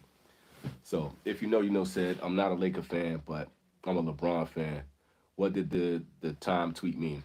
Dude, I'm so glad you brought that up because I've been looking at that. I'm not a LeBron fan, but I follow the NBA, and we're really getting into the crunch time of the NBA. The trade deadline is coming up, and I think the time thing has something to do with that. So it meant one of two things. When he put it out, It was right before he re-signed to let everybody know that he was staying with the Lakers. Because initially everybody was saying who was going to get traded at the deadline, or who are they going to get rid of, and then they started the conversation that LeBron was going to be leaving the Lakers, and they were just doing that just to get the media cycle going, and that's all that was. And then he kind of put up the New York thing. So the other part of that is that the next game is that they're going to be playing the New York Knicks in Madison Square Garden, and he was just saying like, hey, it's a matter of time before, I get this contract, which he got, and I think it was like what 51 million for next year or something like that with the option, or it's some crazy amount of money that he just made off of that. And then he was saying that he's about to go play in Madison Square Garden, and that's his favorite place to play ball. And really, the significance behind that is that he wants to be Michael Jeffrey Jordan so bad, and he wants to be able to get the legacy that Mike had in Madison Square Garden that he's never going to be able to obtain. So that's all it was. People were trying to read into the crypticness of those tweets, and he was really just talking about his contract and playing the Knicks. That's all it was. So once everything actually came out, it was like people were hyping it up, and you had the media scrum on it, and then it was just like, that's all it was. It wasn't anything big. He ain't going nowhere. One, he's trapped in LA right now because his kids are in school and everybody is in LA right now, and that he's trying to build his legacy right now in LA. So there's no way that he was going to leave that. And where is he going to go? He's already been in so many different teams already. Where is he going to go right now that's going to be worth his while? Back to Cleveland, back to Miami. Ain't none of those things happening. Amu said, I was thinking maybe he wants to be traded, as in the time is ticking, and yeah, so that's what everybody was talking about. But he ain't going nowhere, bro. LeBron ain't going nowhere. He said, I know you don't like LeBron as a ball player, but he's a good dude though, as a person. I agree and I disagree. And here's the part that I agree with on that. I love the fact that, and I think he's earnest in the sense when he's giving back to the community. I think he really is sincere about that. When you look at LeBron as a father figure, and you look at him, as a husband, and that part of LeBron, I think is cool.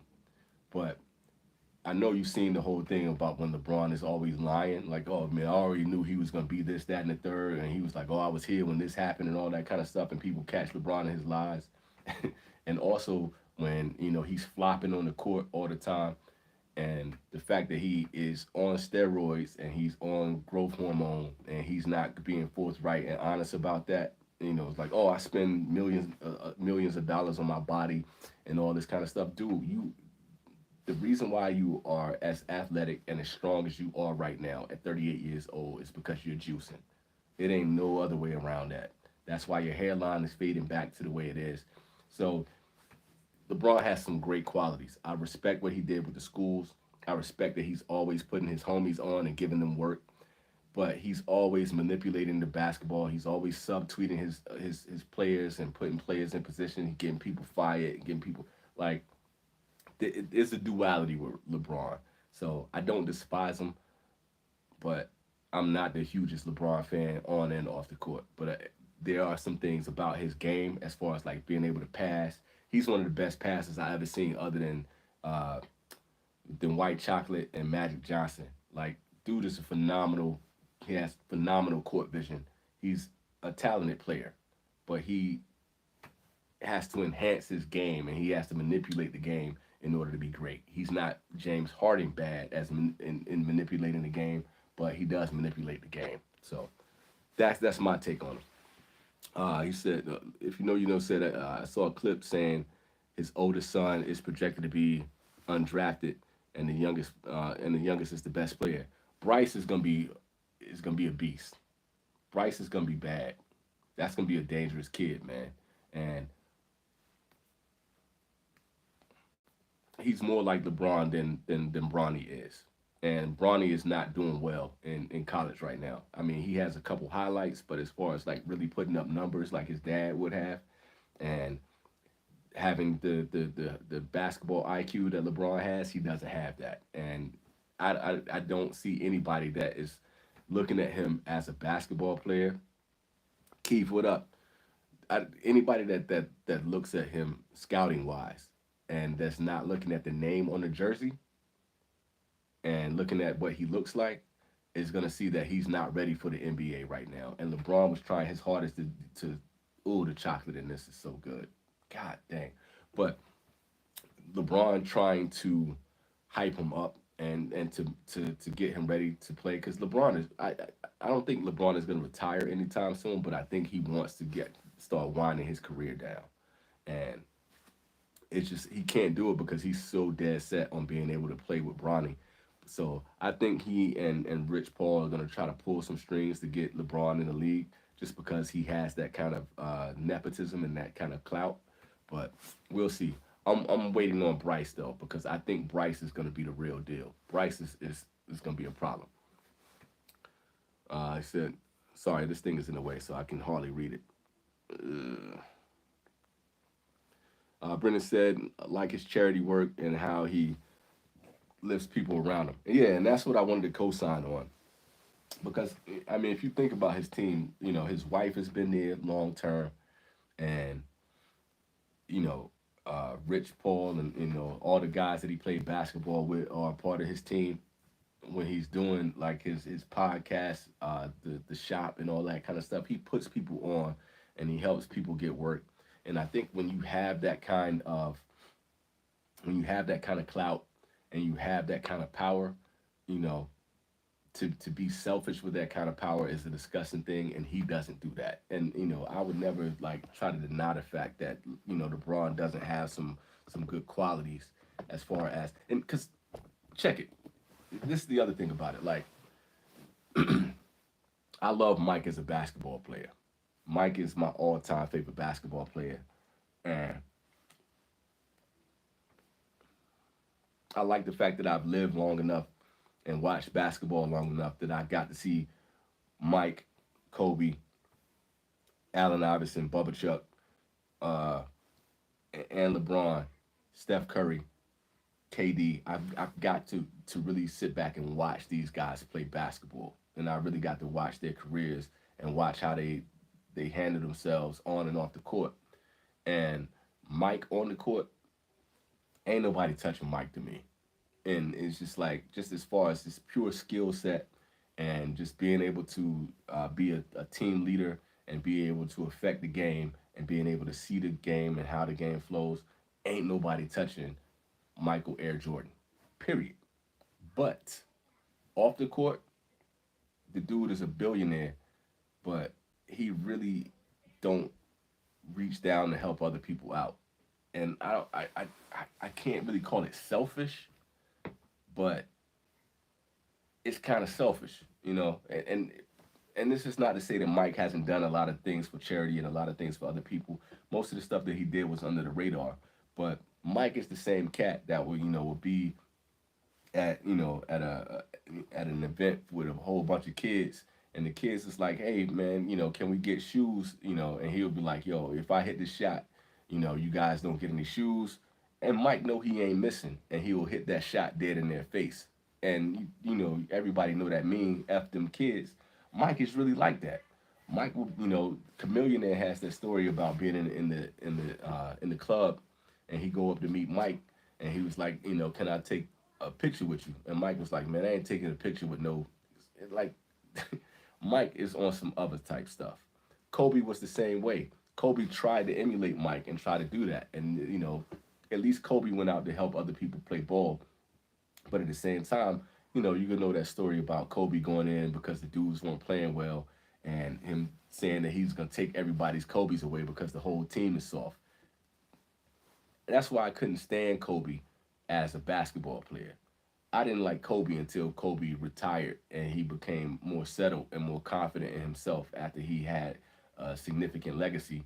Kobe relaxed a lot, and then he started helping out the girls basketball team. He started helping out the WNBA. He started helping out other players. That's when I fell in love with Kobe. And then I was sick when Kobe died. I hate that he got taken out once he really found himself. It was kind of a disappointing thing.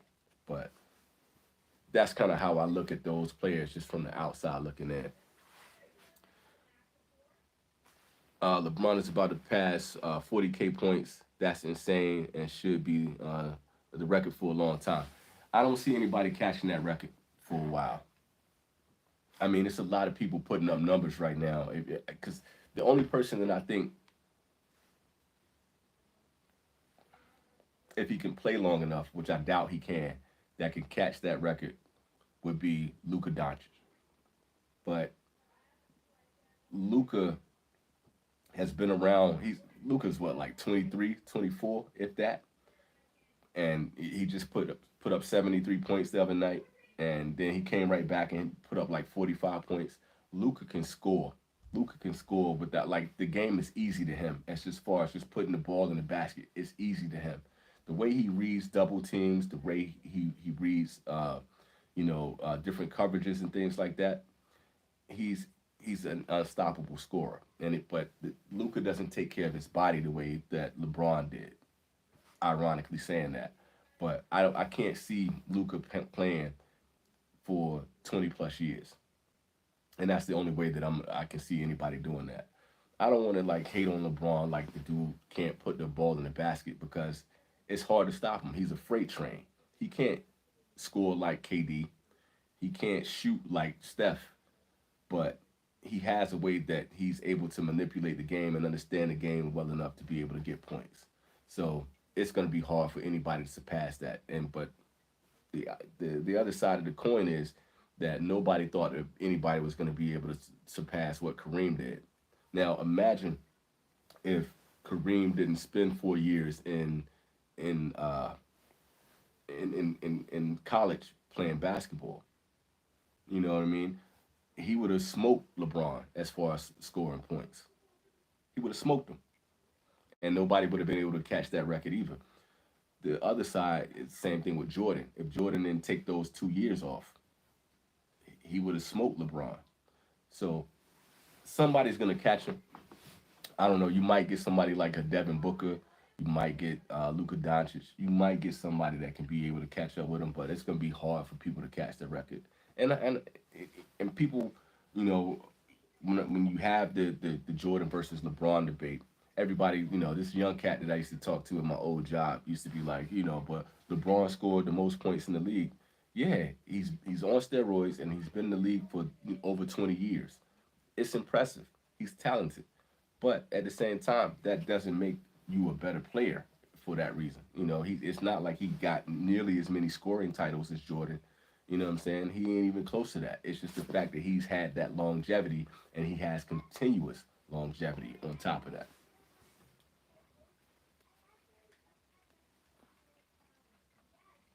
He has his own private golf course. Who is that? LeBron that has his own private golf course, or MJ? Um, he said, would Mike have rings without Rodman and Scotty? Wasn't he getting bullied by the Pistons before they came to Chicago? All right, so people make this point a lot too. So check it out. So for me, championships is team oriented, right? You're not gonna be able to. Oh, Mike has his own golf course. Okay, gotcha. But I mean, Mike got $1 billion. He should have his own golf course. But to go with this point about the championship rings and Mike needing help. So let's do this comparison like this. Mike was still the most deadly person in basketball, right? And the whole point behind it's starting to rain. The whole point behind I hope y'all can see me. The whole point behind the Pistons and the Jordan rules is because they couldn't stop Mike without beating him up. Now, if you look at LeBron, just based on that point, LeBron gets hit. What does he do? He falls down, he rolls on the floor, he flops, and he does all that kind of stuff. It's no way LeBron could sustain the type of bullying that Mike got from the Pistons. If you go back and look at those games when they instant. All right, I'm back, y'all. Let me know if my audio is back. I'm sorry that cut out for a second. Let me know if the audio is back. Give me a thumbs up if my audio is back. Mic check 1 2. Mic check 1 2. Let me know if the audio is back. Give me a thumbs up. Okay, we back. We back. All right. So to go back to the Jordan rules, I don't know where I got cut off. So the whole thing with the Jordan rules is that when Mike was playing against the Pistons, before Pippen really got came into his own, before Pippen got in the game, they was beating Mike up because that's the only way that they could stop Mike. LeBron couldn't have never survived that because LeBron get touched, he falls all over the place, he's on the floor, he's out, he's hurt, and like it's a different thing. He don't have that kind of toughness. But Mike stayed with Chicago that entire time. Mike never left. Um, he never left Chicago. So they built a team around him that worked, and they built. His first three-peat, he didn't have Rodman. He had Tony Kukoc. He had Bill Cartwright. He had Charles Oakley. He had all those cats. You know what I'm saying? He didn't have like this super team, but he had John Paxson. But he willed that team. He willed that team to win a three-peat. He leaves. Houston Rockets get the championship. He comes back. He has that one season where, that they were trying to get their stuff together again. They get Dennis Rodman. They win again.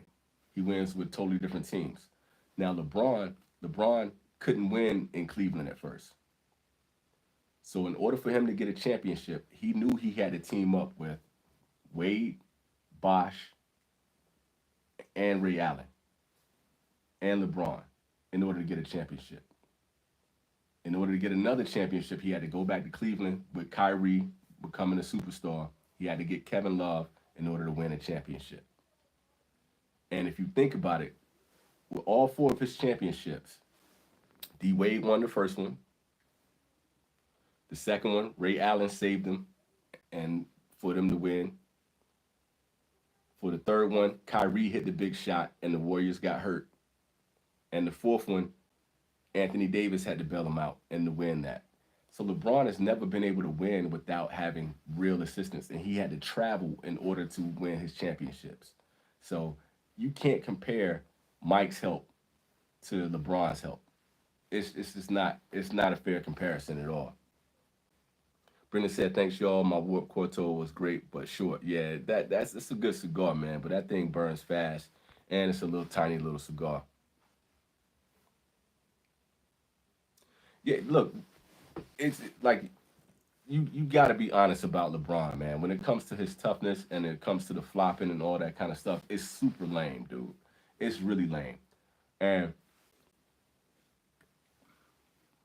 one thing about some of my favorite players is that they were all tough. Steph is 6'3". They foul Steph just about every time he shoots, and he don't complain. They don't give him his calls. Steph still pulling up. He's still crossing people up. He still go up. He still play consistently. Bubba Chuck, Allen Iverson. Allen Iverson was 5'10", 5'11", and they listed him as 6 feet, 6'1". He ain't that. He was one of the toughest players to ever play the game. He would go in. He was dunking on people. He was hitting. He was, hitting layups in the lane. He was pulling up. He had the mid range. Kobe. Wasn't my favorite player while he was playing, but Kobe playing with broken fingers. Kobe playing with broken noses. Kobe got beat up, and he still went in there. LeBron, that year that they got gentlemen swept by the Warriors. That year he quit on his team and he was complaining that his hand was hurt. And when he stopped playing and he started passing the ball at the end, when they got blown out by what, like 30 or 40 points for that last game, and they got whooped.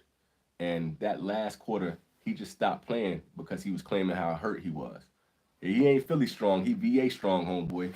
He from hometown. That's Hampton Roads, Virginia, baby. That's Virginia strength right there, baby. But showing love. I don't want to disrespect Philly though. Shouts out to Philly. But them Jones are strong too. But Bubba Chuck, man, Bubba Chuck was a different animal, man. It wasn't too many people built like Bubba Chuck. Let me talk about that too while I got a moment. Here's the thing that bothers me about Chuck. Chuck hates lifting weights. and everybody know the whole thing about practice. What we talking about here? Not a game, not a game. We talking about practice. Chuck ain't like to practice, and the problem with Bubba Chuck was Chuck was one of the most just gifted athletes ever. A lot of people, if you're not from Hampton Roads, a lot of people don't know that Chuck was a quarterback for Bethel High in Hampton. Chuck was number 10. Who said he got to go? Steven, my man, enjoy that breakfast, man. Be good, man. Thank you for joining and spending some time with you, dude. I always appreciate seeing you around, man. You've been a day one, for real. The thing about Bubba Chuck, man, is Chuck was he was number 10. He was a quarterback, and he wanted to play football. But he knew at his stature and the fact that he didn't like lifting weights that he wasn't gonna be able to play. But he was supposed to be like Michael Vick. He was. They used to compete with Warwick High and Bethel. They used to go back and forth, right? But he knew that he couldn't play that. But he was football tough, and he was just a natural athlete. The dude could jump through the roof. And my cousin used to play basketball for Warwick, and he said he played one on. He was a few years younger than Chuck, but he said when he was playing against Chuck, just like in a pickup game, he said Chuck would just put his arm on him and he couldn't move. That's how strong he was at 160 pounds. So it's pretty impressive to see that. But if Chuck would have lifted weights, and if he had Kobe's mentality where he would like have trained his body, he could have had a much longer career. And it always makes me sad that he didn't want to practice, and then he didn't want to put his body to the test, and he didn't want to, be in the gym like Kobe. He didn't want to work out. And with people, beating up on a 5'10" dude and smacking him all over the court, it's no way his career would have sustained. And especially without him being on PEDs and all that kind of stuff, his body couldn't keep up with his athleticism. And it's not many people that can sustain athleticism for that long. That's part of what makes LeBron a freak of nature, and that's part of also what lets me know that LeBron is also juicing up and all that kind of stuff. So I love Bubba Chuck, man. It just makes me sad whenever I see the fact that when he's like doing interviews and stuff right now, he talk about how he hated practice, how he hated lifting weights, and how he hated training. It just bothers me because he really could have played for another few years instead of like watching his career waste away. Chuck shouldn't have left the NBA the way he left the NBA. I'm glad he made the Hall of Fame. I'm glad that he's, known as one of the best pound for pound players ever. But I just hate the fact that he kind of stifled his own career. He said, I love watch Iverson growing up. His image, his attitude on top of his game made me a fan.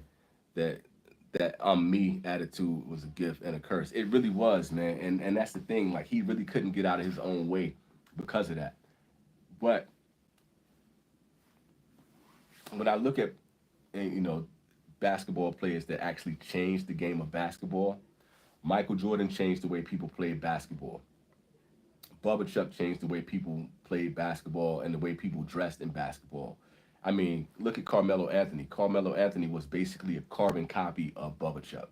And how many people in the league was rocking cornrows from Kwame Brown to Tyronn Lue to, you could go down the list. How many people are still rocking the one arm sleeve right now? And they all doing that because of Bubba Chuck. When you look at all these people and when they coming down and they going to the games and you seeing people rocking fashion and they rocking gold chains, all of that is because of Bubba Chuck. Chuck changed basketball. And then the next person to change basketball after that was not LeBron. It was Steph. Steph completely changed the way the basketball looks from the NBA to college to the WNBA. Basketball looks completely different because of the way Steph played ball. To me, that is probably one of the most amazing accolades that you could ever get in as an athlete. Like you really changed the way that people change the game. Shaq did it. Kareem Abdul-Jabbar did it. And that's really about the list of people that really changed the way that you look at how people play defense. When you look at how people dress. When you look at how, like there's still people that's rocking their wristbands the way Michael Jordan did. They rocking their knee pads. 30 years after Jordan was an athlete, the way people still wearing Jordans. And I guess you can kind of say Kobe kind of did that but that was kind of after his death. But you know, they literally had to change rules for Wilt, for Kareem, for Shaq, for Bubba Chuck, for Jordan, for Steph. That's a whole nother thing. He completely changed basketball. Like Steph really changed the way people shoot. They like you not getting a Trey Young without Steph. You're not getting Damian Lillard without Steph. You know, just the way people shooting. Like how many people now do you see shooting from the logo? Nobody was doing that. Like you had people doing it out of desperation. And I mean, you had, Mahmoud Abdul Rauf, but he didn't even get a chance to really change basketball like that. You know what I'm saying? And it wasn't really people, people doing it on a regular basis. Like you got to guard people from half court now. You didn't have to do that before. That's a remarkable thing, yo.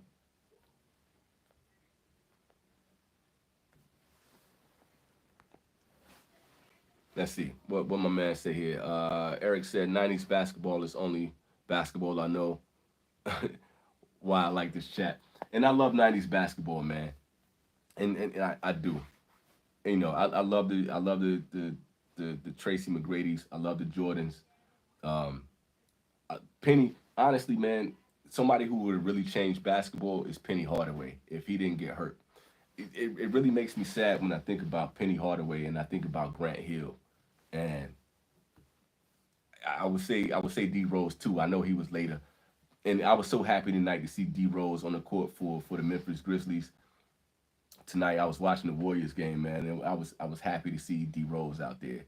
Like it makes me happy to see that he's still playing and that he was able to completely change how he played basketball from being somebody that played above the rim to now being like a true point guard. It's a beautiful thing. But Penny Hardaway, man, Penny might have been one of the best players ever if Penny didn't get hurt. And it's really one of the most heartbreaking stories in basketball. And probably the same thing for Grant Hill too.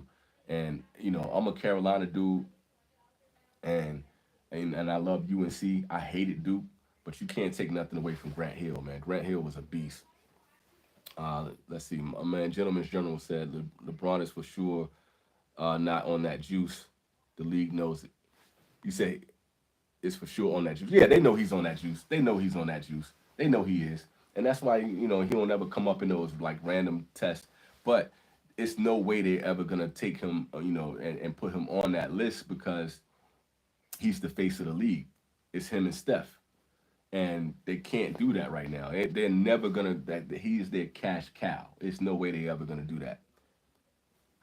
Gentleman said KD changed the game too. Literally made it impossible for 7 foot. Made it possible for 7 footers to be combo guards and positionless. You know what? I got to give you that point. I got to give you that. And I love KD. And it was always funny to me that I'm looking for my lighter. I don't know what that shit is. It was always funny to me that KD was, calling um, Porzingis a unicorn, when in all actuality it was him that was the unicorn. And it's funny that he gave him that title when he really fit that bill a lot more than Porzingis did. But you wouldn't get a Porzingis, you wouldn't get a Bol, you wouldn't get Wembanyama or a Chet Holmgren without KD. And it's a few other players that kind of fit that same bill, but to really look at what KD is as an athlete and as a pure scorer, and the way he's able to handle the ball and he's able to play inside, outside, mid range, he can play defense. But honestly, let me take that back because there is one person that was like that before KD, and that's Kevin Garnett. I don't know. I almost forgot about Kevin Garnett. And Kevin Garnett was really that before KD. And the second person was probably Tracy McGrady. But yeah, KD is special, man. I really want to light this cigar up, man. I can't find my freaking matches. What the hell do I do with those matches? Y'all bear with me, man. Keep talking in that chat, man. Ah, there you go. Word. All right, let me see what else we got in here while I light this up. Yeah, you know what, man? I saw Steph on the cover of Cigar Aficionado, and I want that cover so bad. I got like I had a subscription to I had a subscription to CA, and I let it go because I just don't. I wasn't really feeling what Cigar Aficionado was doing, and I didn't like their approach to the cigar list and all that kind of stuff.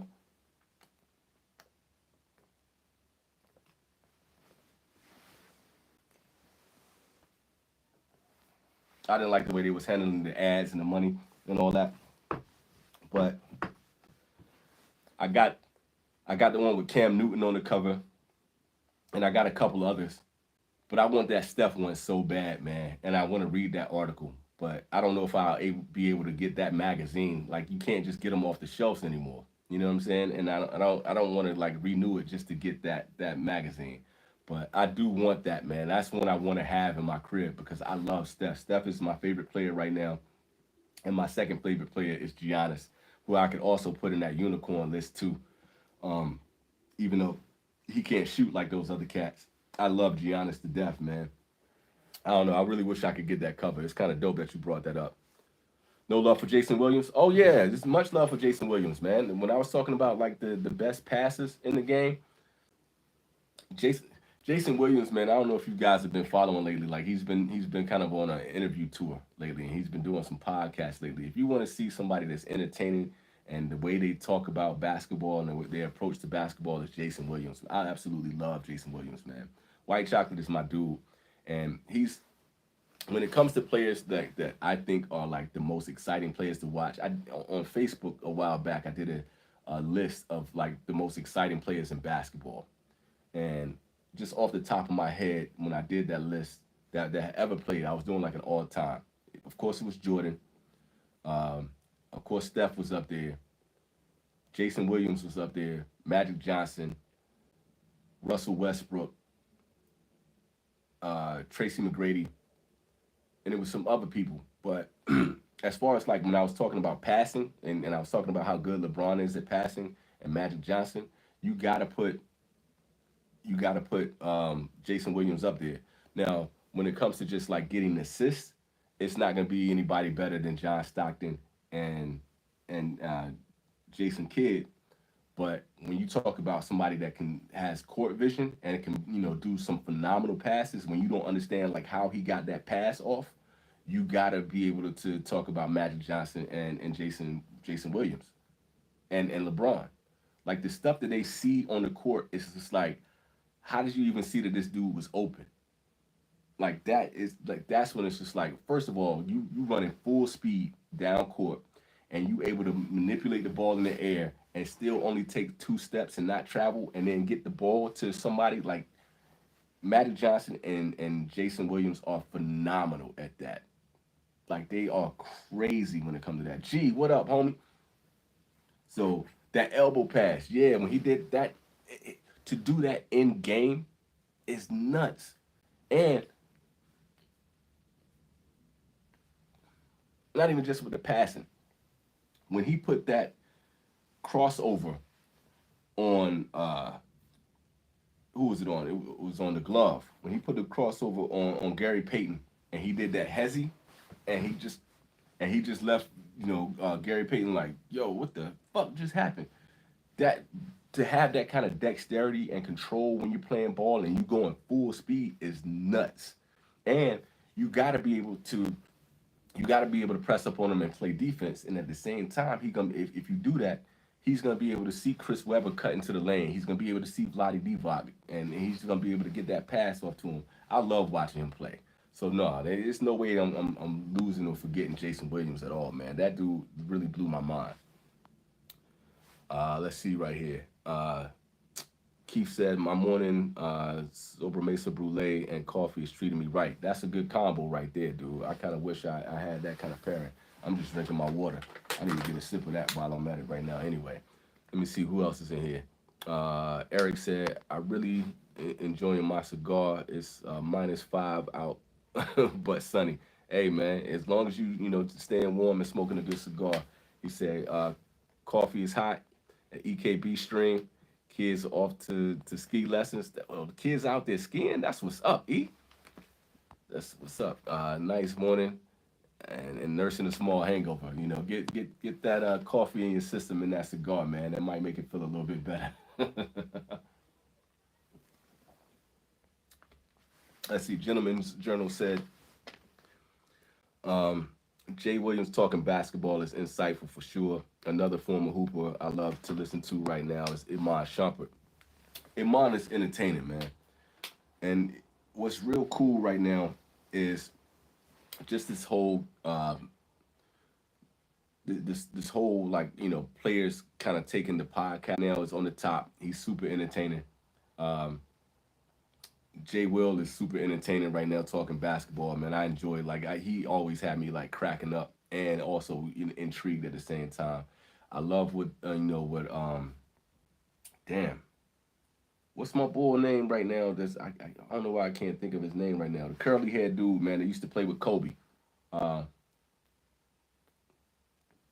Him and Stack Five got the super dope podcast going right now. I don't know why I can't think of his name. The dude that ran down on Derek Fisher and choked him out.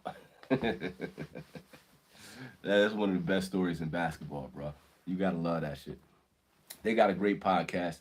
I even like what uh Playoff P is doing right now. His podcast is good. Jeff Teague is entertaining right now. Jeff Teague got some of the best stories in basketball right now. If y'all haven't caught anything that Jeff Teague is talking about when he's just telling his behind the scenes stories of basketball right now, you are missing something, dude. Jeff Teague is hilarious, and he just got the best behind the scenes stories right now. It's that's pure entertainment. Um, Carmelo Anthony and my man with the kid Mero got a really good podcast going right now. What is it like 7 p.m. in Brooklyn or something like that? I think that's the name of the pod. It's something similar to that. But Draymond got a really good one right now too. And this is the kind of thing, just like the same way with me just being able to sit back and just have a conversation with y'all. I've been rolling with y'all for 2 hours right now, which is crazy. But the fact that you got people that really understand the game and really know how to articulate themselves and really put some just good content out there is everything, man. It just gets me excited, and I love the behind the scenes when it comes to basketball, and when you get the player insights, when you get the locker room talk, and you also get just to see some of the personalities that you don't get to see on the court is dope. I am smoking the Mikarita Black Papa Saka. That's what we got going right now. If you guys weren't in here earlier, let me reach down and get this. Bear with me. I'm here. The main reason why I did this podcast is because I was smoking the Ferio Tego, and you guys know that I have not really enjoyed that cigar, and that I've had some very harsh things to say about Timeless, Ferio Tego, and Michael Herklotz, and just the whole concept behind that line of cigars and that brand of cigars, Nate Sherman and all that. So I wanted to smoke this cigar again to see if I really enjoyed the cigar, if I really disliked the cigar. And the verdict was that I really cannot stand this cigar. This is a $22 cigar, and it burns beautifully. You can see the burn line on that was really nice. The wrapper on it and banding is beautiful. It's a beautiful wrapper, beautiful band, and it's an elegant looking cigar, but it tastes like sawdust and paper. And it is probably one of the worst cigars that I've ever had. Not just saying that like for like a top 10 list, it really is one of the worst cigars that I've ever had, and it should not be $22.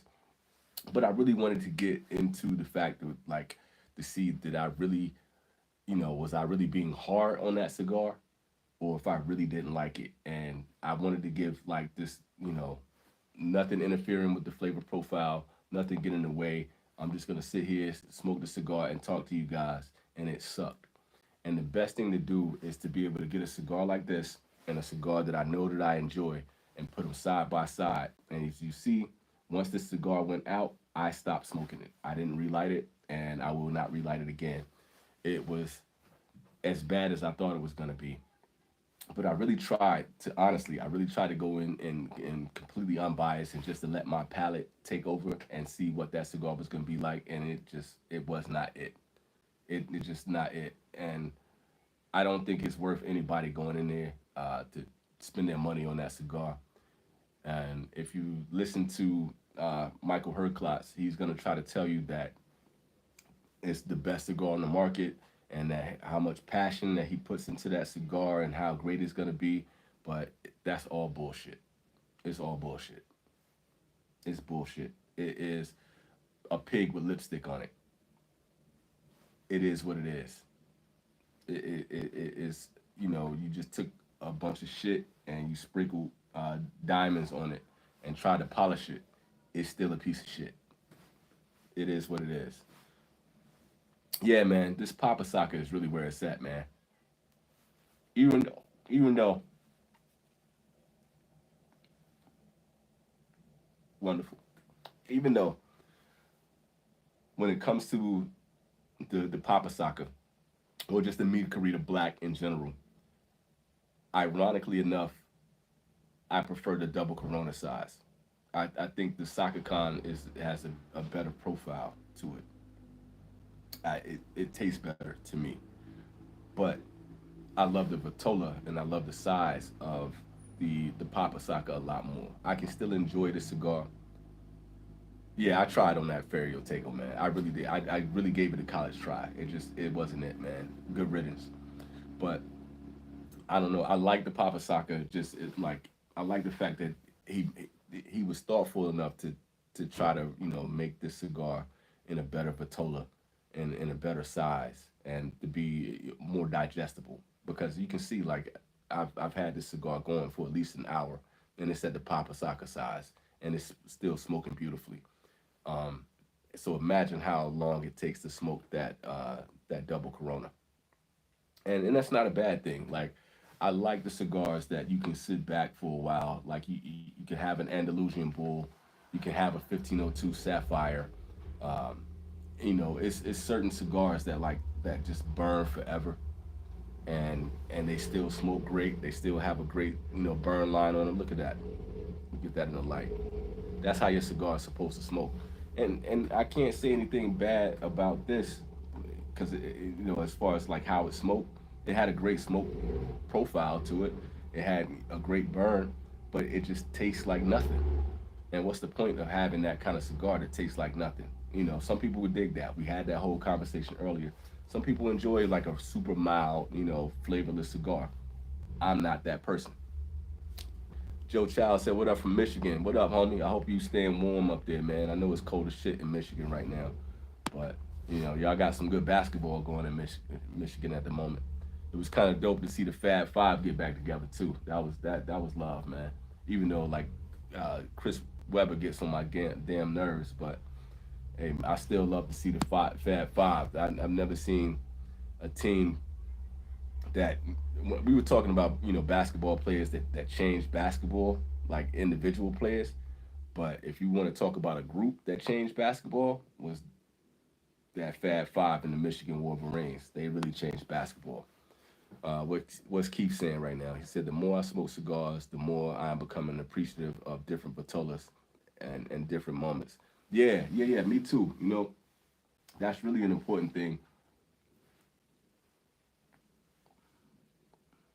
Just in general, I've been kind of on this quest to, since I stopped doing reviews, where I just want to like find the cigars that work best for me, that work best for my palate, and to make me happy when I smoke them. And finding the right Vitola is everything. You guys know my favorite cigar of all time is the Shark, and that is my favorite Vitola. But if it anything that's after that is usually gonna be something that's going to be in the Corona size or the Lonsdale. Like this is the size of the cigar that I love. This one is a little bit shorter, but like just the way that it feels in hand, this is the size that works best for me, just kind of on a casual basis.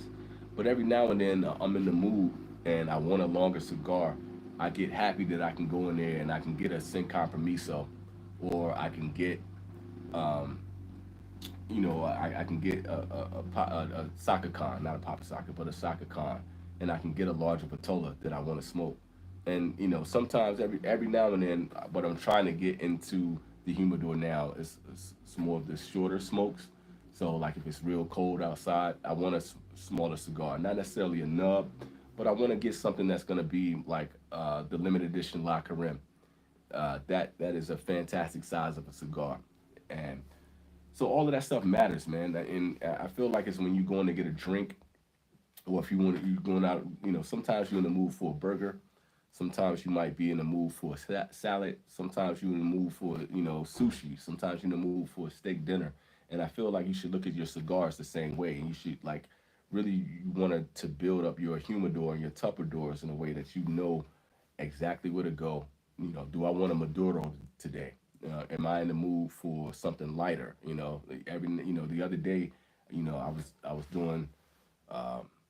I was doing the live with the New Wave Cats, and I had been up all night, and I knew I had to get up early to do the live with the fellas, and I didn't want anything that was going to be too heavy or too harsh. So I got the 20 Acre Farm by Drew Estates because I knew that was going to be a cigar that I could get some good flavors out of, but it was going to be clean enough and light enough for me to enjoy without feeling like I was going to take my head off first thing in the morning. You feel me?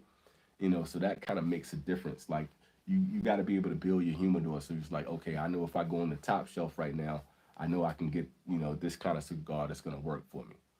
Or I got free time and I got nothing but time to kick around. Let me go grab this Andalusian Bull because I know I can sit out here for damn near 3 hours and just smoke this one cigar and I'm good. You know what I mean? That's just kind of the way that I look at cigars, man. And the Patola is like the more you smoke, you kind of get into that vibe and you kind of finding what fits. Yeah, Corona Gorda is a beautiful size as well too, man. And that's part of the journey, man. I wonder if people are, kind of taking the time to really feel like not just looking for the brand or if they like Connecticut's. It's good to kind of find like which Vitolas you like and which sizes work best for you. I was looking at the famous smoke today for the 80th anniversary cigar that Dunbarton has just recently re-released. This is like the third release of that cigar, and he released it in he has a Toro and he has a Corona Gorda, and it's another size in there. I think it's a Robusto. I'm not 100%. Y'all gonna have to fact check me on that, but I kind of got happy when I was looking at that because I was like, oh, okay, I can find the size in this cigar that's gonna work for me, and it's gonna work out. And sometimes, certain cigars they work really well based on the vitolas, but then like say for instance with the Sin Compromiso is one of my favorite cigars that's out there. But a couple years ago, I think it's the number 7 that is like it's the largest vitola in the Sin Compromiso. To me, that cigar doesn't taste like anything, and I didn't really enjoy it. But the vitolas really mattered, with that line of cigars. Sometimes that comes into play. It's really fascinating when you have blenders that can make a vitola in just about any size and make it like work for across the board, and that doesn't always happen. So, excuse me. I really feel like people when you're thinking about building your humidor and when you're thinking about the cigars that are coming, you got to think about like what Vitola works for me. What sizes it really kind of fits. The mood that I'm in, or really fits the way the cigar fits in hand. All of that stuff matters.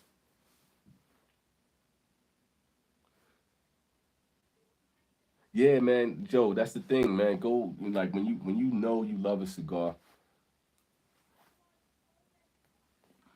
and it's a line out there that you really love, the next step is to try all different sizes and different vitolas and to see which one hits the most. Cigar Hound Dog, like for him, usually the cigar size that's gonna work best for him is Toro. I rarely ever smoke Toros. I don't dislike them, but that's really not my favorite. But every now and then it's like that can kind of be a sweet spot. I see why he likes that. You get the kind of the best of all worlds with that. But when it comes to like a Corona Gorda, Lonsdale, it's really not gonna be too many sizes that's gonna mess with that to me other than the sharp. But that's just my sweet spot, and I just learned over time that that's where I'm most comfortable. Yeah, man, the 20 acre farm is definitely a sleeper, man. And I was really trying after I did that review on that cigar. Dang, was it a year or two ago? It was some time ago when I did that review for that cigar, man. I was trying to really hype that up. I was trying to hype up that cigar, and I was trying to hype up the La Galera lines, the Anemoy, uh, the Connecticut that they have, and the Jade. And because it's certain cigars that are just fantastic that kind of get swept under the rug, and I don't think people really understood, especially when it came to that 20 acre farm, like how banging that cigar was. It's one of those cigars that just like people just overlooked it for one thing, and I think, I don't know, maybe the original Florida Sun Grown kind of took people out of the way for that cigar, but that was when I was like, yo, if you get a chance, smoke that cigar. And I think Crux is the Crux Habano is another sleeper that a lot of people aren't really paying attention to.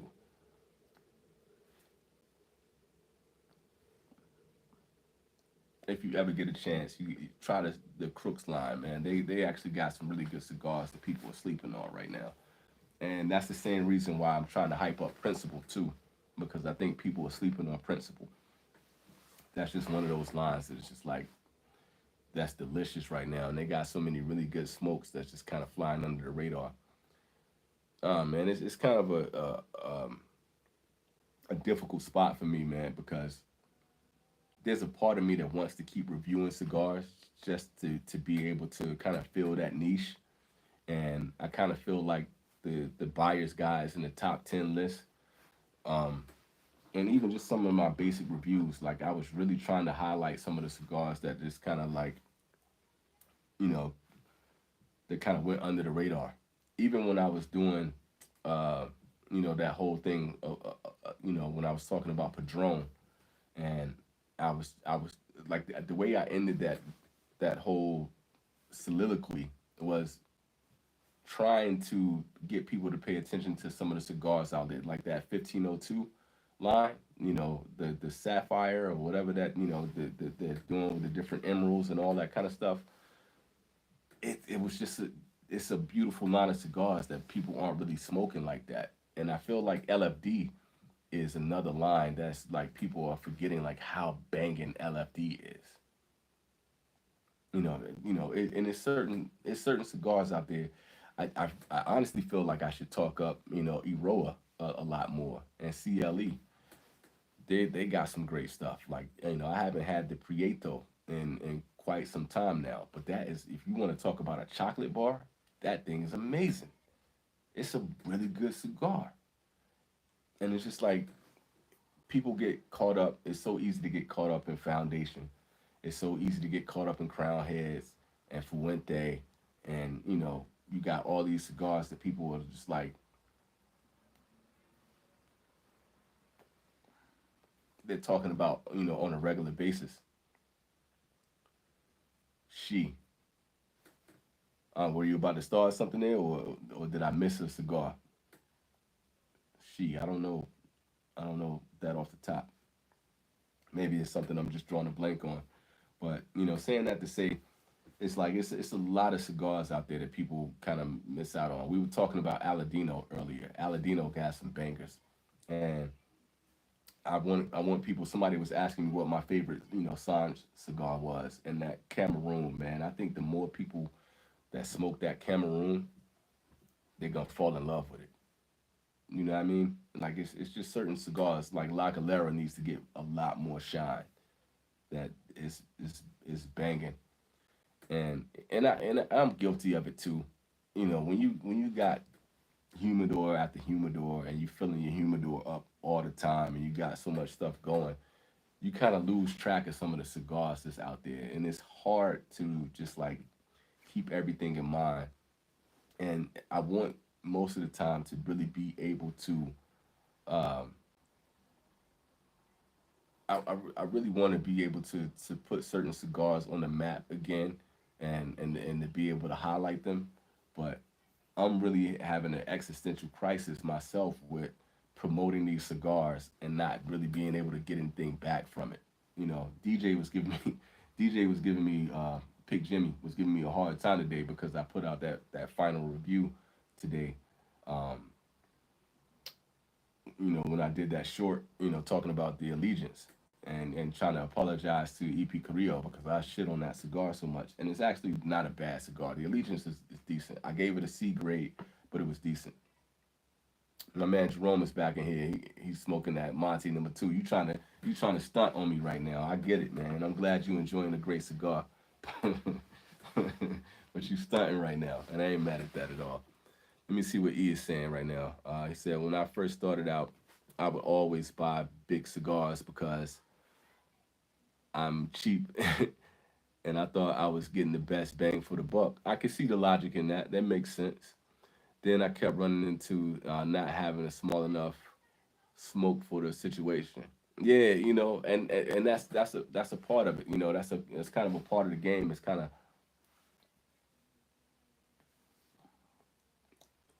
knowing your time and knowing what you got on hand. And I don't know. I think I was in that phase for a minute too, where I was trying to go for a period where I was smoking like 660s, and I was smoking like the heavier ring gauge cigars too. And honestly, when I first started, I thought it looked cooler too to have like the bigger cigars, man. But it just like over time, it was just like I just don't really like bigger cigars. Now, if it's a box press, I might get away with a couple, 54 ring gauges and a couple 60s, and that's all well and good. But I also got to think about, do I got enough time to sit back and kick it with those cigars? You know what I mean? The double Corona is a really good size, man, and if you're smoking a larger cigar, that works. And you can get into some of the Salamones too, like the Alma Fuertes Salamone is a really good cigar. It's hefty, but and it's a decent burner. It's not super slow, so you can kind of get through that one at a decent amount of time, and it's a good size. So I definitely feel you on that, man. That's some good insights. Yeah, that's another thing, Jerome. Like when you got a big cigar like that and it got a tight draw, it is a downer, bro. And I've also been saying too lately, like my thing now is when I have a cigar that is trying to take this band off. When I have a cigar that doesn't smoke well anymore, if I get draw issues and all that kind of stuff, I don't fight with them anymore. I don't try to like use like the perfect draw. I don't even know what my perfect draw is. I have no idea what that thing is anymore. I don't try to like finesse the cigar and try to work it out. The moment I start having draw issues or it starts tunneling and stuff like that, I dead it. I'm done. I got enough cigars now that if I need to go get another cigar, I'll get it. It might be a different thing when I get back into the States and I'm sitting at a lounge and I just spent, $15, $16 on a cigar, then I might have to try to finesse that cigar. But I don't like trying to pull stems out. I don't like trying to like squeeze and massage cigars anymore. I just don't like it. It's too frustrating. And I just don't like to take the time and effort to do all that anymore. Um, if you guys are following Cigar Hound Dog, if you're following Matt, he just recently posted a short where he was reviewing Padilla, which is another underrated brand. He was doing the Padilla Miami, and he was telling me like, "Yo, this cigar is so good." And probably like a year ago, he sent me that cigar, and I was like, "Yo, I got that same cigar. You sent that out to me, so let me go try it." And I smoked the first portion of it. I probably got maybe a third of the way through to that cigar, and the flavors on it were outstanding. It was wonderful. It was some nice cinnamon notes in there. It was some cedar, and it had a beautiful smoke profile. But then as soon as I got just about into the heart of the cigar, it started drawing really weird, and it started like it felt hollow, and I couldn't understand what was going because it had a perfect ring line on it, but the smoke was coming out of it really weird, and it was kind of like I could see that it was starting to tunnel. So when I dropped the ash on it, it was a huge tunnel inside of there. And I was enjoying the cigar. I thought it was really good, but at the point I just had to let it go. I was just like, I can't keep smoking this cigar. And I just had to move on and go to the next cigar. And I don't want to hate on the cigar. I thought like You can tell. Sometimes you can tell a cigar like when it's smoking right before it. You start getting into the smoke issues and all that kind of stuff. You can tell that it's still a really good cigar. But the moment your flavors start getting muddy and your smoke profile is not the same, and it's just like it's time to dead that cigar because usually when you get to that point, it's no reviving it. You've already foobarred the tobacco that's inside. It's either charred or it starts getting wet because you've been hot boxing it and all that kind of stuff. It's time to let it go. And sometimes you just gotta accept the fact that it is what it is. That it's not always gonna maintain and hold up like that. Keith said the Cuava Salamon is my favorite. I haven't had that cigar in a long time, bro. I can see why it's your favorite though. And that's one of those cigars that you don't see all the time, and it's not easy to get. But I do remember that being a good cigar. Jerome said I had a Davidoff Nicaragua last night, and with withdrawal issues, I pulled out the emergency foot cut method. I tried that too, man. I tried that too on the cigar that I had, where you cut above the burn line. Yeah, I tried it, and I messed up my cutter doing that. To get a fresh start, I rarely do that. And you know what? I tried it with that cigar, and it didn't work, and it had already changed the flavors. So sometimes, man, I hope it worked out for you with that Nicaragua, man, especially paying Davidoff prices too. Um, and that's a good cigar. Like that, like I prefer. You, I think you sent me a picture of that Nicaragua too. But no, that wasn't one from last night. You had that the other day. But either way, like I think I prefer the box press of the Nicaragua. That box press is money, man. But it's just one of those things, man. It's just not worth it, fighting with a cigar at this point.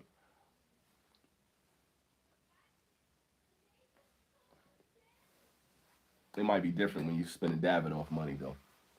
Okay, I'm glad that worked out, man. I still, if I go over to my ashtray that's across the way, I could probably show you that cigar, man. And it's been sitting in the rain though, so I don't know how that's gonna look.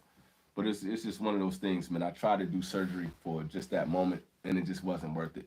And the only reason why I actually thought that trick would work, but it didn't, and it's just not worth fighting with these cigars, man. If it was a cheaper cigar, I would have just deaded it. But it was the only one out of the box out of 12 that did that. And that's the thing, like that's the way that I feel about that that Miami too. It was a really good cigar. I don't think that was gonna be the norm for that cigar. I know when it came to like some of the Zodiac series that Placencia was doing, they were all kind of having the same issues with the thin wrapper on them, and they were cracking and breaking. That was the issue where like all of those cigars were like they were so delicate to be that expensive that like it's not even worth it with that. That's obviously an issue with that line. That's a construction issue that they have across the board. It's not even worth paying that price for it. But every now and then, it's just like you if you got hand rolled cigars, you're gonna have a cigar from time to time that's gonna be foobar. The same thing happened. I bought the thick Lonsdale. That the to those Los Diaz. I bought the thick Lonsdale of that joint,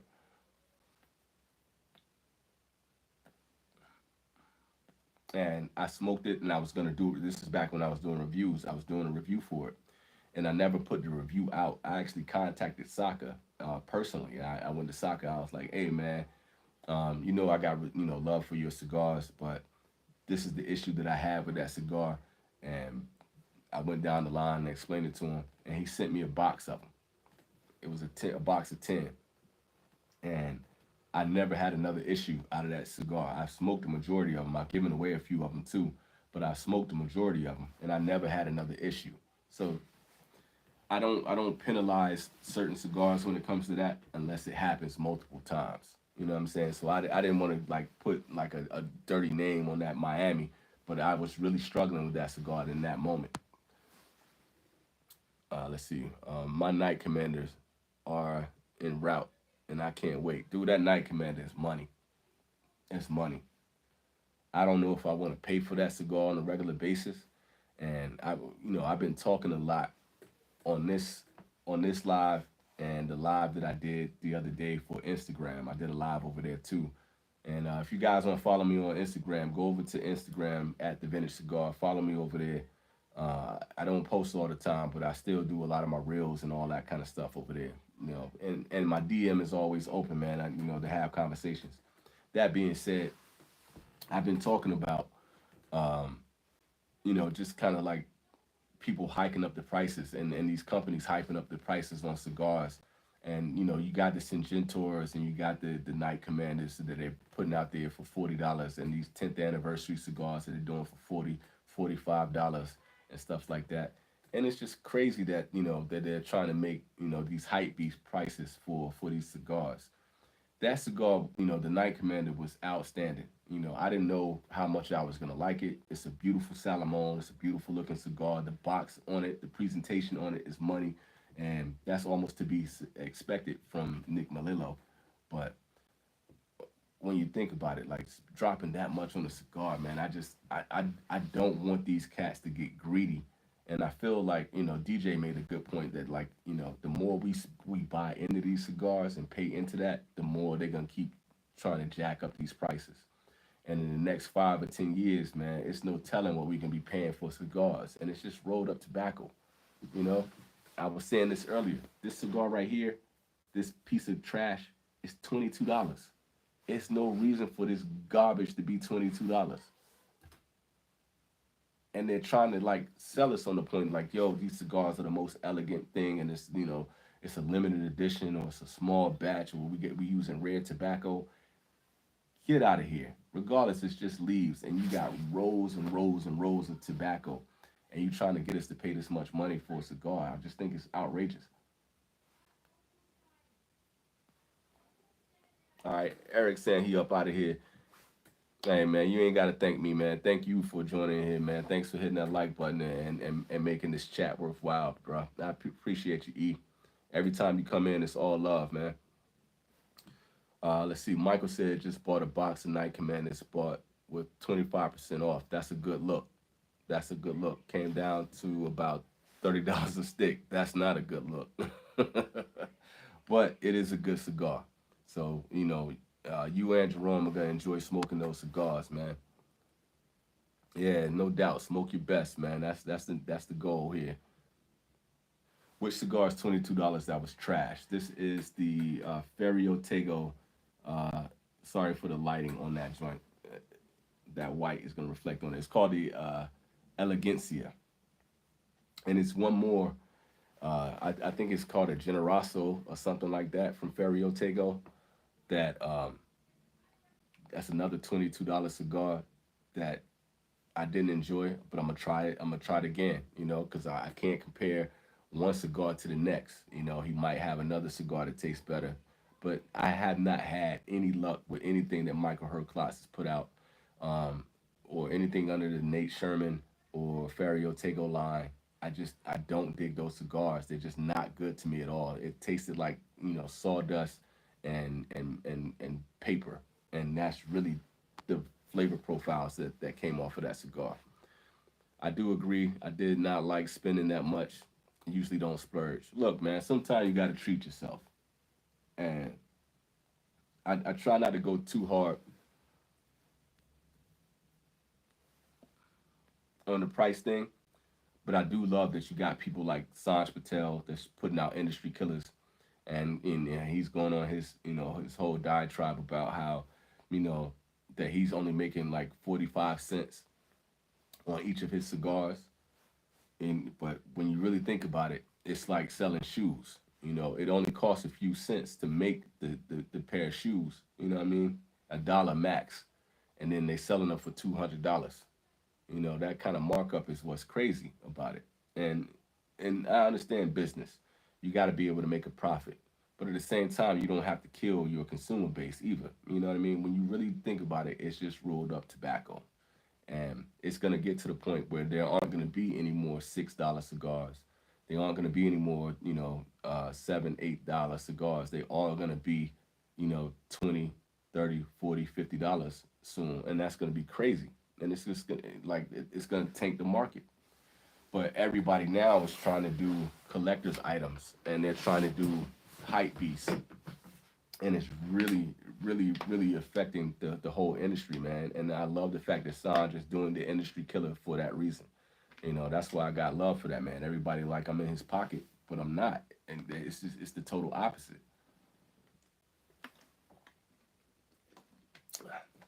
I don't know. I just hope more people kind of fall in line, and us as the consumers, we got to keep we got to keep the brands in check when it comes to that. Yeah, you probably seen the cigar, man.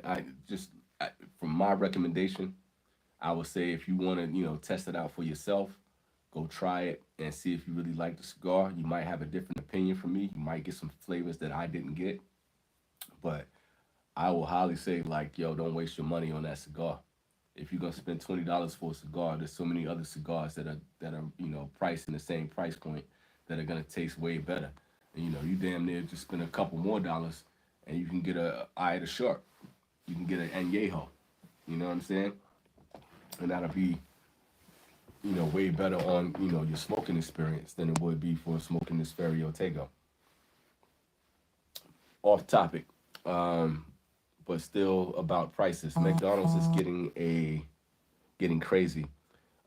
A friend went recently $3 for a hash brown, $3 for a hash brown, and six for something of a McMuffin. No way I'll pay that for McDonald's. No, it's the same thing, man. I feel you, on that. And for me, I'm kind of spoiled being here in Japan because, I'm paying these military prices on the base for Mickey D's, and it's not nearly they haven't hiked their prices up nearly as much. But I've been hearing about how McDonald's is you know taking their prices up. And what's crazy is that McDonald's, their whole thing used to be like it's a family restaurant, and you're supposed to be able to go and take your family out and be able to go and get something at a reasonable price range. And now like $3 for a hash brown is crazy. It's crazy because it's just mashed up potatoes and that's fried. Like that's I don't know, man. It's just, everything is crazy right now. Somebody was asking me like, do I plan on coming back to the states anytime soon? And the reason why I'm not really hype about coming back to the states is just because everything, with this inflation shit is getting out of control. Just trying to buy beef or just trying to take your family out to get, burgers. If you're gonna get lunch right now, it's $15 to $20 for one person. So imagine you going out and you trying to take your family. I got a family of four right now, and whenever we go out, like if we were trying to go out in the states, we would go broke just trying to just trying to go out to eat. It's nuts, man. I don't know, and it's really in a way we as consumers are really going to be the people who stem the tides. But people are so frivolous, with money right now. And I was talking earlier about how we got certain people that will buy into higher cigars. They don't really care about what the cigars taste like. They're just trying to fit in with the group. They're trying to buy a Davidoff because they know Davidoff is supposed to be top shelf. It's the same way when you got people that go out and buy champagne and buy liquor. They trying to buy Dom Perignon, but they like the taste of the Dom Perignon or not because they want to look like they flossing. They trying to go out and buy Ace of Spades because they heard Jay Z talking about Ace of Spades. And I made the same analogy talking about watches. Like instead of going out and buy the watch that's gonna fit your lifestyle or that fits your fashion sense, you're going out and try to buy a Frank Mueller because you heard the Migos talking about a Frank Mueller. You know what I mean? Like it's a crazy mindset that a lot of people have right now. He said, he said he almost did a spit take, but hey, man, it's real, dude. Hey, a fucking hash brown, B. That's crazy. Keith said I do my best to keep my average cost per stick around $9 to $12. I'm pretty much in the same route, man. It's funny, you know. Matt and I go back and forth talking about like what we were are willing to spend on the cigars. And he was like, "Yo, the most I'll spend on a cigar right now is $60." I'm like, "Yo, you out of your mind? That's my guy. I've rocked with Matt heavy, just like I genuinely rock with him as a person. But $60 for me for a cigar is crazy. It's crazy. It's rolled up tobacco. I used like for me, I will spend money on a shark, but think about it. That's my favorite cigar. How often do you guys see me smoking the shark? Think about it. I might have like a special occasion, or it might be for my birthday or whatever. And y'all know my whole thing right now is talking about like smoke your best cigars. I really mean that, but at the same time, you can still smoke your best cigars without trying to break the bank on it. It's doable. It's possible, and try to keep this lit.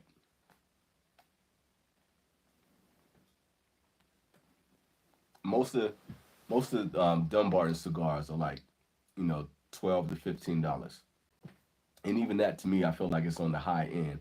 And I will spend on occasion to get those cigars, but usually when I'm just going to buy cigars, I might buy 4 or 5 at a time, and the majority of the cigars that I'm gonna get, I'm pricing them out and trying to decide what I'm gonna get.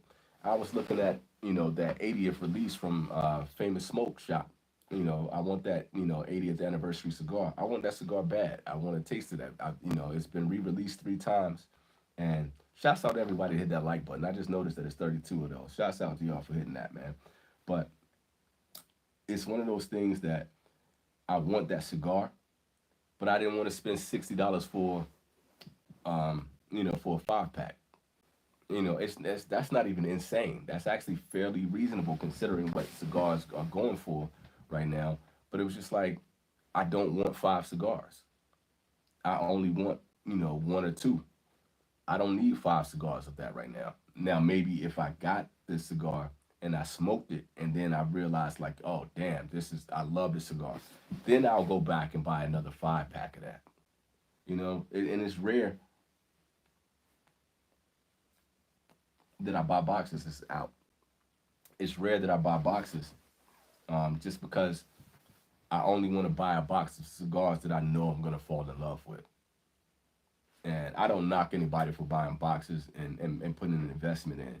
You should be able to invest in your hobby if this is something you do on a regular basis.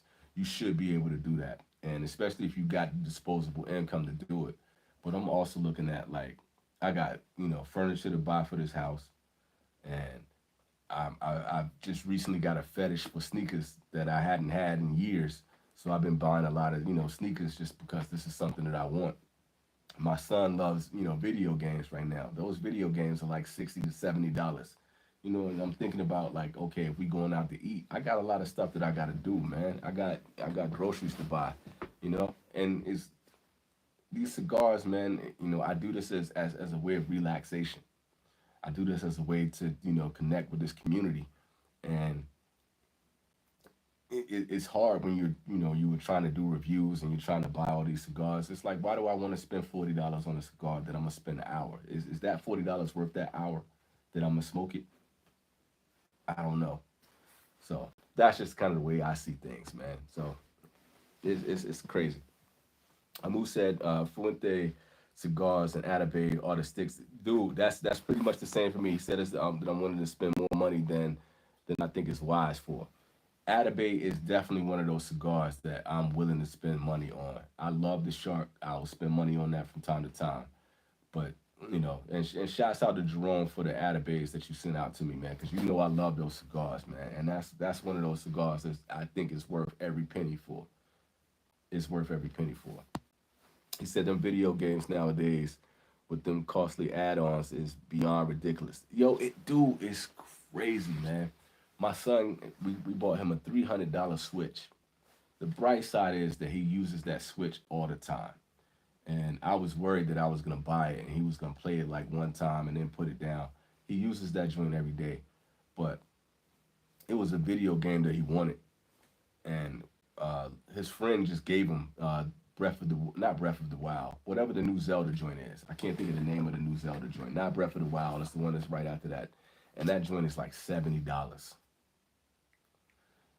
which is crazy for a Switch game. That look, the chip is this big, and that joint is $70. And I really like playing NBA 2K. That was my joint for a minute. Like, that was my way of like being able to, shoot basketball and just kind of chill in the crib and shoot.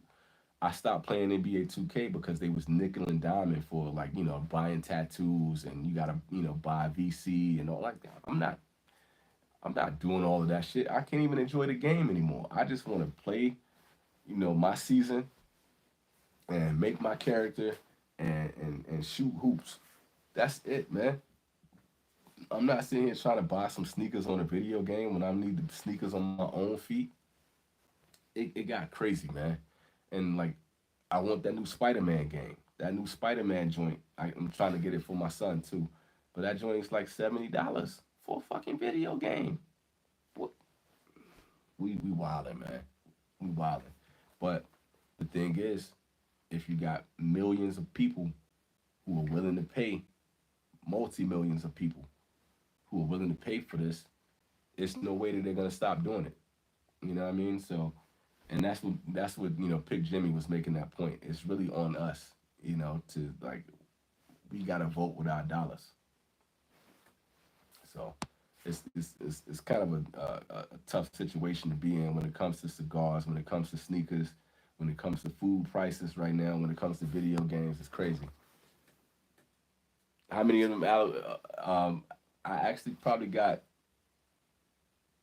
four or five left, and it's crazy because I try not to like I try not to smoke them all the time, and I know my whole thing is smoke your best cigars, but that's a cigar like I was talking earlier. I don't think he was in here when I was talking about it. Like when you smoke a cigar and when you light it up and you get them endorphins, like, oh man, this is exactly what I wanted. Atabay is one of those cigars that I get that from. Atabay is a cigar that when I light that cigar up, I'm like, oh, this is it. This is money. And they have never let me down. Never let me down. So I still got a couple, man. I ain't burned all through them yet, but I'm smoking them. Please believe me. Let's see. Michael said he bought a couple sharks. Never had looked forward to trying. Probably wouldn't buy it, but EKB loves it so much. I figured I'd try. So Michael, when you smoke that cigar, let me know what you actually think. Give me your honest opinion. You know what I'm saying? You probably won't love it because I love it, but I would love to hear what your opinion is in general. But just for me, just the way that Vitola feels in hand, the way it smokes, the body of the smoke, the flavors, I love it, man. And I'm not gassing you. So I want to see what you think. Callie said, "Yo, EKB, how do you feel about taking the cellophane off of your cigars when storing? And do you feel like having a bunch of cigars stored together affects their flavors, not including infused cigars?" That's funny that you mentioned that. I'll take the latter part of that question first. Um, me and Pick Jimmy was just having the same conversation, and he actually did a test to see like putting infused cigars with his regular cigars and putting the regular cigars together in general and to see if it was going to affect the flavor without the cellophane. And for the most part, nah, it doesn't have any effect. The only cigars that I know that really affect the flavors of your cigars, if you got them, there's a place called Rouse that's in Chicago that they do like cognac infused cigars and they do a bunch of liquors and all that kind of stuff. And I've never seen cigars that were that potent and that fragrant. And it takes over your humidor, it takes over your tupperdoors, it takes over the other cigars. But as far as the other cigars, nah, it's not really that big of a deal. But to take that point and to go to your original question, when it comes to the cellophane, I usually keep cellophane on just in general because it's breathable and because it protects the cigars. So there's this company called Cigar Glue or Siglu that just sent me some stuff that I got to make a video for. That you can patch up your cigars and put them back together. And I sent the guy a message the other day. Shouts out to Yov. I know he's probably not up here, but if he ever checks this out, um, when he sent me that, to do a review for, I had to go through my cigars because not many of my cigars have any damage. And it was like, dang, man, I don't really have a lot of crack in my cigars because I really, if I don't keep them in cellophane, sometimes, I will keep them in a plastic bag with the bulk of the pack in them. And then the other cigars that I have them out of the cellophane and I keep them all together. If you guys saw my humidor tour, I really take a lot of time to organize my cigars, and I put my Dunbartons with the Dunbartons, my Placencias with the Placencias, my Room 101s with the Room 101s, and so on and so forth. And I just feel like I only move them when I'm looking for a cigar that's necessary, or I go in there to try to rotate my cigars so I don't get a lot of damage. So I think the cellophane is a good product to have, but I don't think it's absolutely necessary. You feel me? Does that make sense? It's like it's one of those things like it's gonna be a protector for your cigars. It's good, if you're aging your cigars and doing all of that kind of stuff, but it's not mandatory. Your cigars aren't gonna really even with the steel wheel stars and all that kind of stuff. Like it's not, with the pipe tobacco and all that. It's not really gonna affect your cigars. So if you're keeping your cigars in a tupperware or a humidor, or even in a plastic bag, and you're not like jostling them around and doing all that kind of stuff, they're gonna hold up. And even with like a upsetter or Isla del Sol or something like that with an infused cigar, Cuba Cuba, it's really not gonna affect your cigars too much. I think people kind of get caught up in like treating their cigars like they're absolute gold, and like you got this whole thing where you got to have the most expensive humidor. My nose is running. I don't know if you can see that, but even if you got like you got these cats that have this whole mentality where you got to treat your cigars that it has to be at the perfect temperature and it has to be 70 and all. It's not that big of a deal. It's rolled up tobacco. If you have a decent temperature anywhere from like 70% all the way down to like you know I would say even like 62%, your cigars are going to be perfectly fine if you're not like mistreating your cigars. So I hope that answered the question. I hope that wasn't too much. Let me see what we got here. It was a couple comments that came in from there. Jerome said, same here for me when it comes to the Atabay. Dude, that Atabay is love, man. So, I ain't no exaggeration on that. If you know, you know, said, I read market news. I read market news every morning. Reports recently came out that the only reason prices are going up is corporate greed. Yeah, I've been reading about that too, man, and I've been having that conversation with a lot of people, and it's funny how you can easily use like news and and all this stuff to they can kind of manipulate people, and they create a sense of fear, and like it's it's tragedy going on, like, oh, we got an oil crisis, or we have a crisis in the environment right now. The cows are farting too much, they're creating too much methane, so now beef prices are going up. It's always something, and it's always like some form of a tragedy that's going on that put people in fear. It's like, hey, we got to raise these prices when but at the same time, the wealthy are getting wealthier, and then the middle class is disappearing, and the poor people are getting poorer, and that tells you right there within itself that is all manipulation, and people are just using greed, and it's a disgusting thing, and it's the same thing that's happening with the sneaker market. It's the same thing that's happening with the watch market. It's the same thing that's happening with the housing market.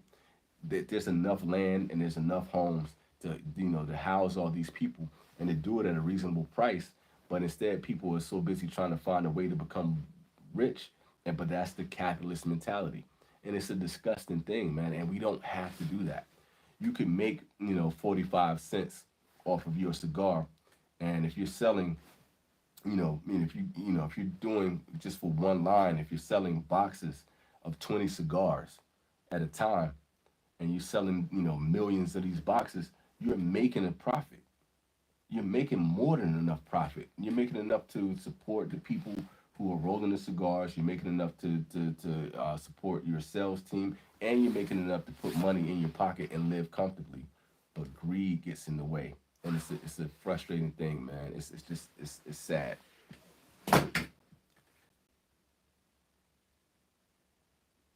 Yeah, move. That's another thing. When it comes to when it comes to the farmers, when it comes to the teachers, when it comes to the nurses and the people who are on the front lines of all of this stuff, they're not the ones that's benefiting from it. It's the corporations. It's the Bezos mentality. It's the Zuckerbergs, and it's these people that are getting tons of money on the back end, and they're making these absorbent profits, and the people who are actually doing the work are the ones that's struggling. It's I don't know, man. I could get on a soapbox with that. I know I don't usually use, this platform to do that, but it's one of those things that I'm kind of passionate about, and it's kind of frustrating in general, man. So I feel y'all on that whole topic. Keith said, I keep my steel wells with the other sticks, no issue. Same here. Matter of fact, I almost pulled out a steel well star today, and it's sitting right in with the rest of my Dunbartons. And I've never, I smoked this, and then I didn't feel like, y'all, damn, I'm smoking a steel well star today. So, yeah, you don't got to worry about that, man. Yeah, man, I hope more people, especially the farmers, and the teachers. I love to see that people, even the actors and the writers. Like I love to see people when they're striking, and when people are writing editorials, and they're going on the news to talk about what's really going on. It's really a beautiful thing to see that there are people who are going to stand up and fight for themselves, and show them, like, look, man, corporate greed is unnecessary, and standing up to the politicians. It's crazy that these people can get into a position literally for life, and make multi-millions of dollars, and they lose sight that, like, the people that are getting up and teaching our students, or that are tilling the land, or they're going out and putting out fires, and risking their lives, and wiping people's butts, and giving people medication. These are the people that should never have to worry about money.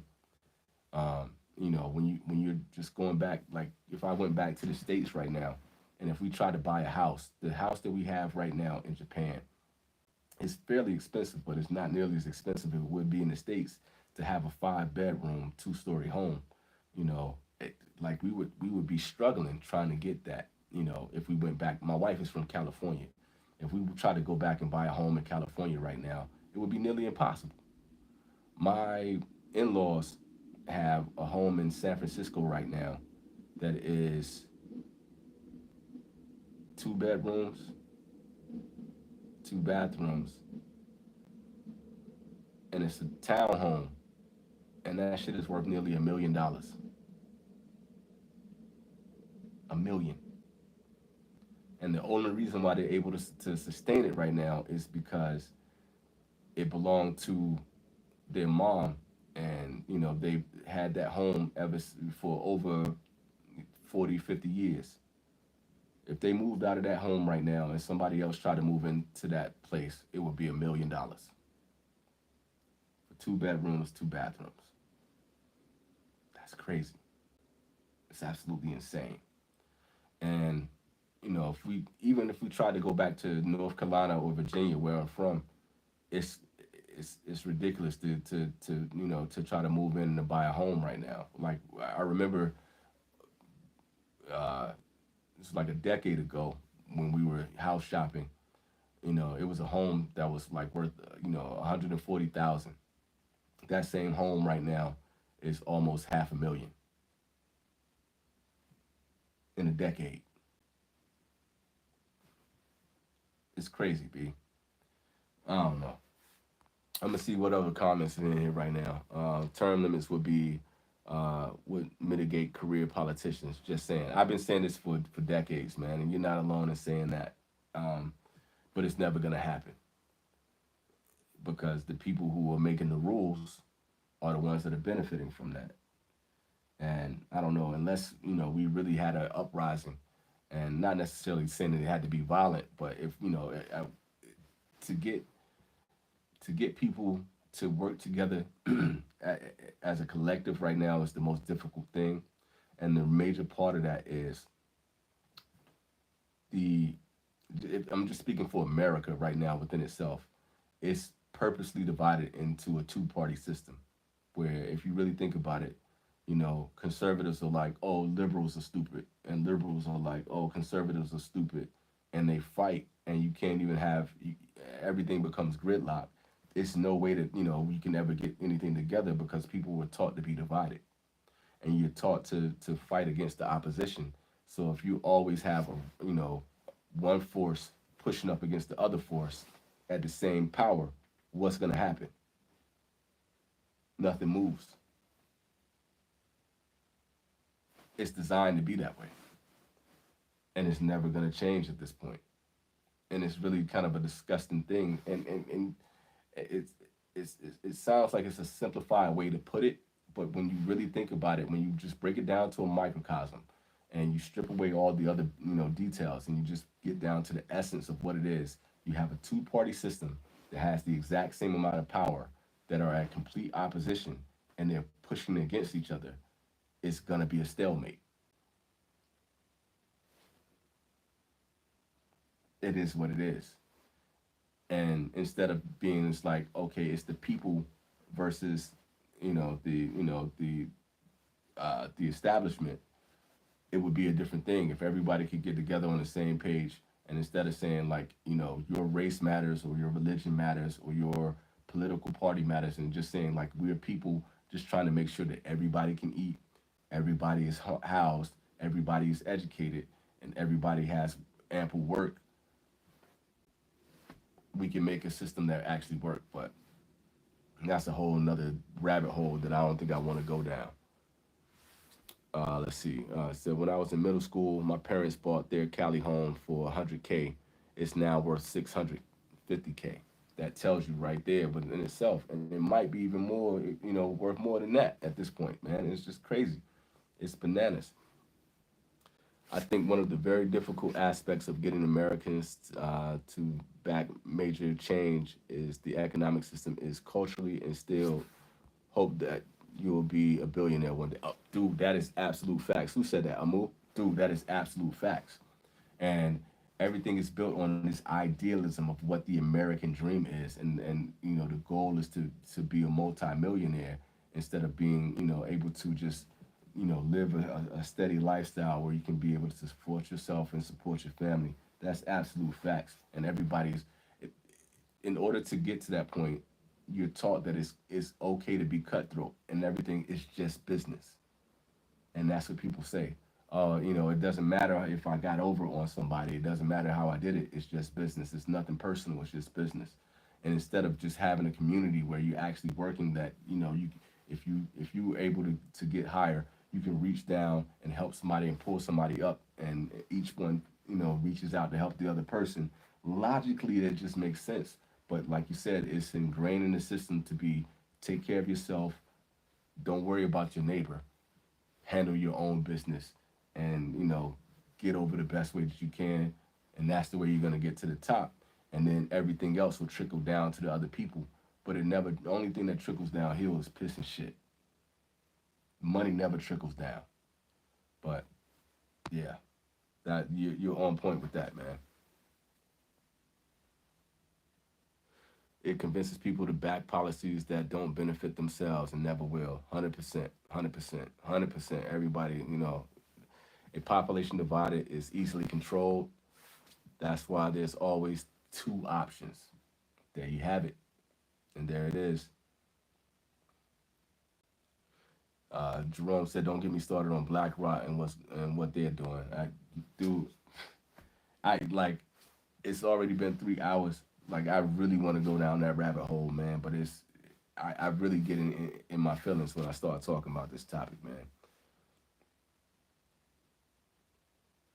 He said, "I like this group, man. I like y'all too, man. It's all love." Yeah, he said he keep his still wells with the rest too. Yeah, man, it's not that big of a deal. Um, and I'm gonna close on the topic with the cigars, and I'm gonna end it here. I'm about to get up out of here. Thank y'all for joining in. Thank y'all for hitting the like button. But yeah, man, just getting back to the cigar thing. Um, the main thing is like, yo, don't think your cigars are made out of gold. They're made out of tobacco leaves, yo. And you don't have to be a rocket scientist to maintain your cigars. You don't have to spend, We were talking earlier, like I was talking about a guy that was commenting on one of my shorts, and he was saying all of my cutters are trash, and I responded to him by saying, "Doesn't it cut the cigar?" And he never responded back. And I don't need to spend all this money on these cutters just to cut a leaf. It's not important. This $5 cigar, I got plenty of them, and they all do the trick. And most of my cigars, I got one humidor, and the rest is in Tupperdoors. And my Tupperdoor cigars smoke just as well as my cigars that are in the humidor. If I have my cigars, depending on which cigar it is, at about 65%, everything smokes just like it should. Some cigars might be plugged. If it's plugged, go on to the next cigar. I mean, it's not hard, man. And I think you have this idealism and these people that want to make, like you got to have a three-piece suit on, and you got to have gloves, and you got to have a scissor cutter, and you got to have a torch flame to light your cigars. None of that is necessary, man. It's not that big of a deal. Just smoke your best cigars, be good to people, eat good food, take care of yourself, have good dental hygiene, and enjoy this hobby, man. You know what I'm saying? And that's the way we do our best and enjoy it up here. Tim said he's from England. What's up, homie? I'm glad. Yeah, I'm glad you caught the live before I bounced too, man. Thank you for joining in, man. Thank you all for hitting the like button. This is why I do this, man. This is why I'm willing to spend 3 hours and in the middle of the night to kick it with y'all, because it's good conversation, it's good people, it's a great community. Y'all are the best. It's the reason why Vintage Cigar has not completely just gone away, because this is everything for me, man. Y'all are the best, and it makes it all worthwhile. Um, Keith said, I appreciate you and your content, brother. Looking forward to the next live stream. I hope you come around, man. I'll be around. I'm going to kick it with y'all. If you know, you know. Peace. Z, peace. Let me see what Z said. I appreciate the cigars and the conversation. Hope you all are good. Shouts out to you, Z. Long live the vintage cigar, man. As long as y'all around, I'm going to be around. You know what I mean? Until I stop breathing and I can't smoke a cigar. So, y'all are the best. Y'all make it all worthwhile. Enjoy the rest of your day. I hope y'all have a good day out there. Smoke your best cigars. Keep smoking. EKB is out. Peace.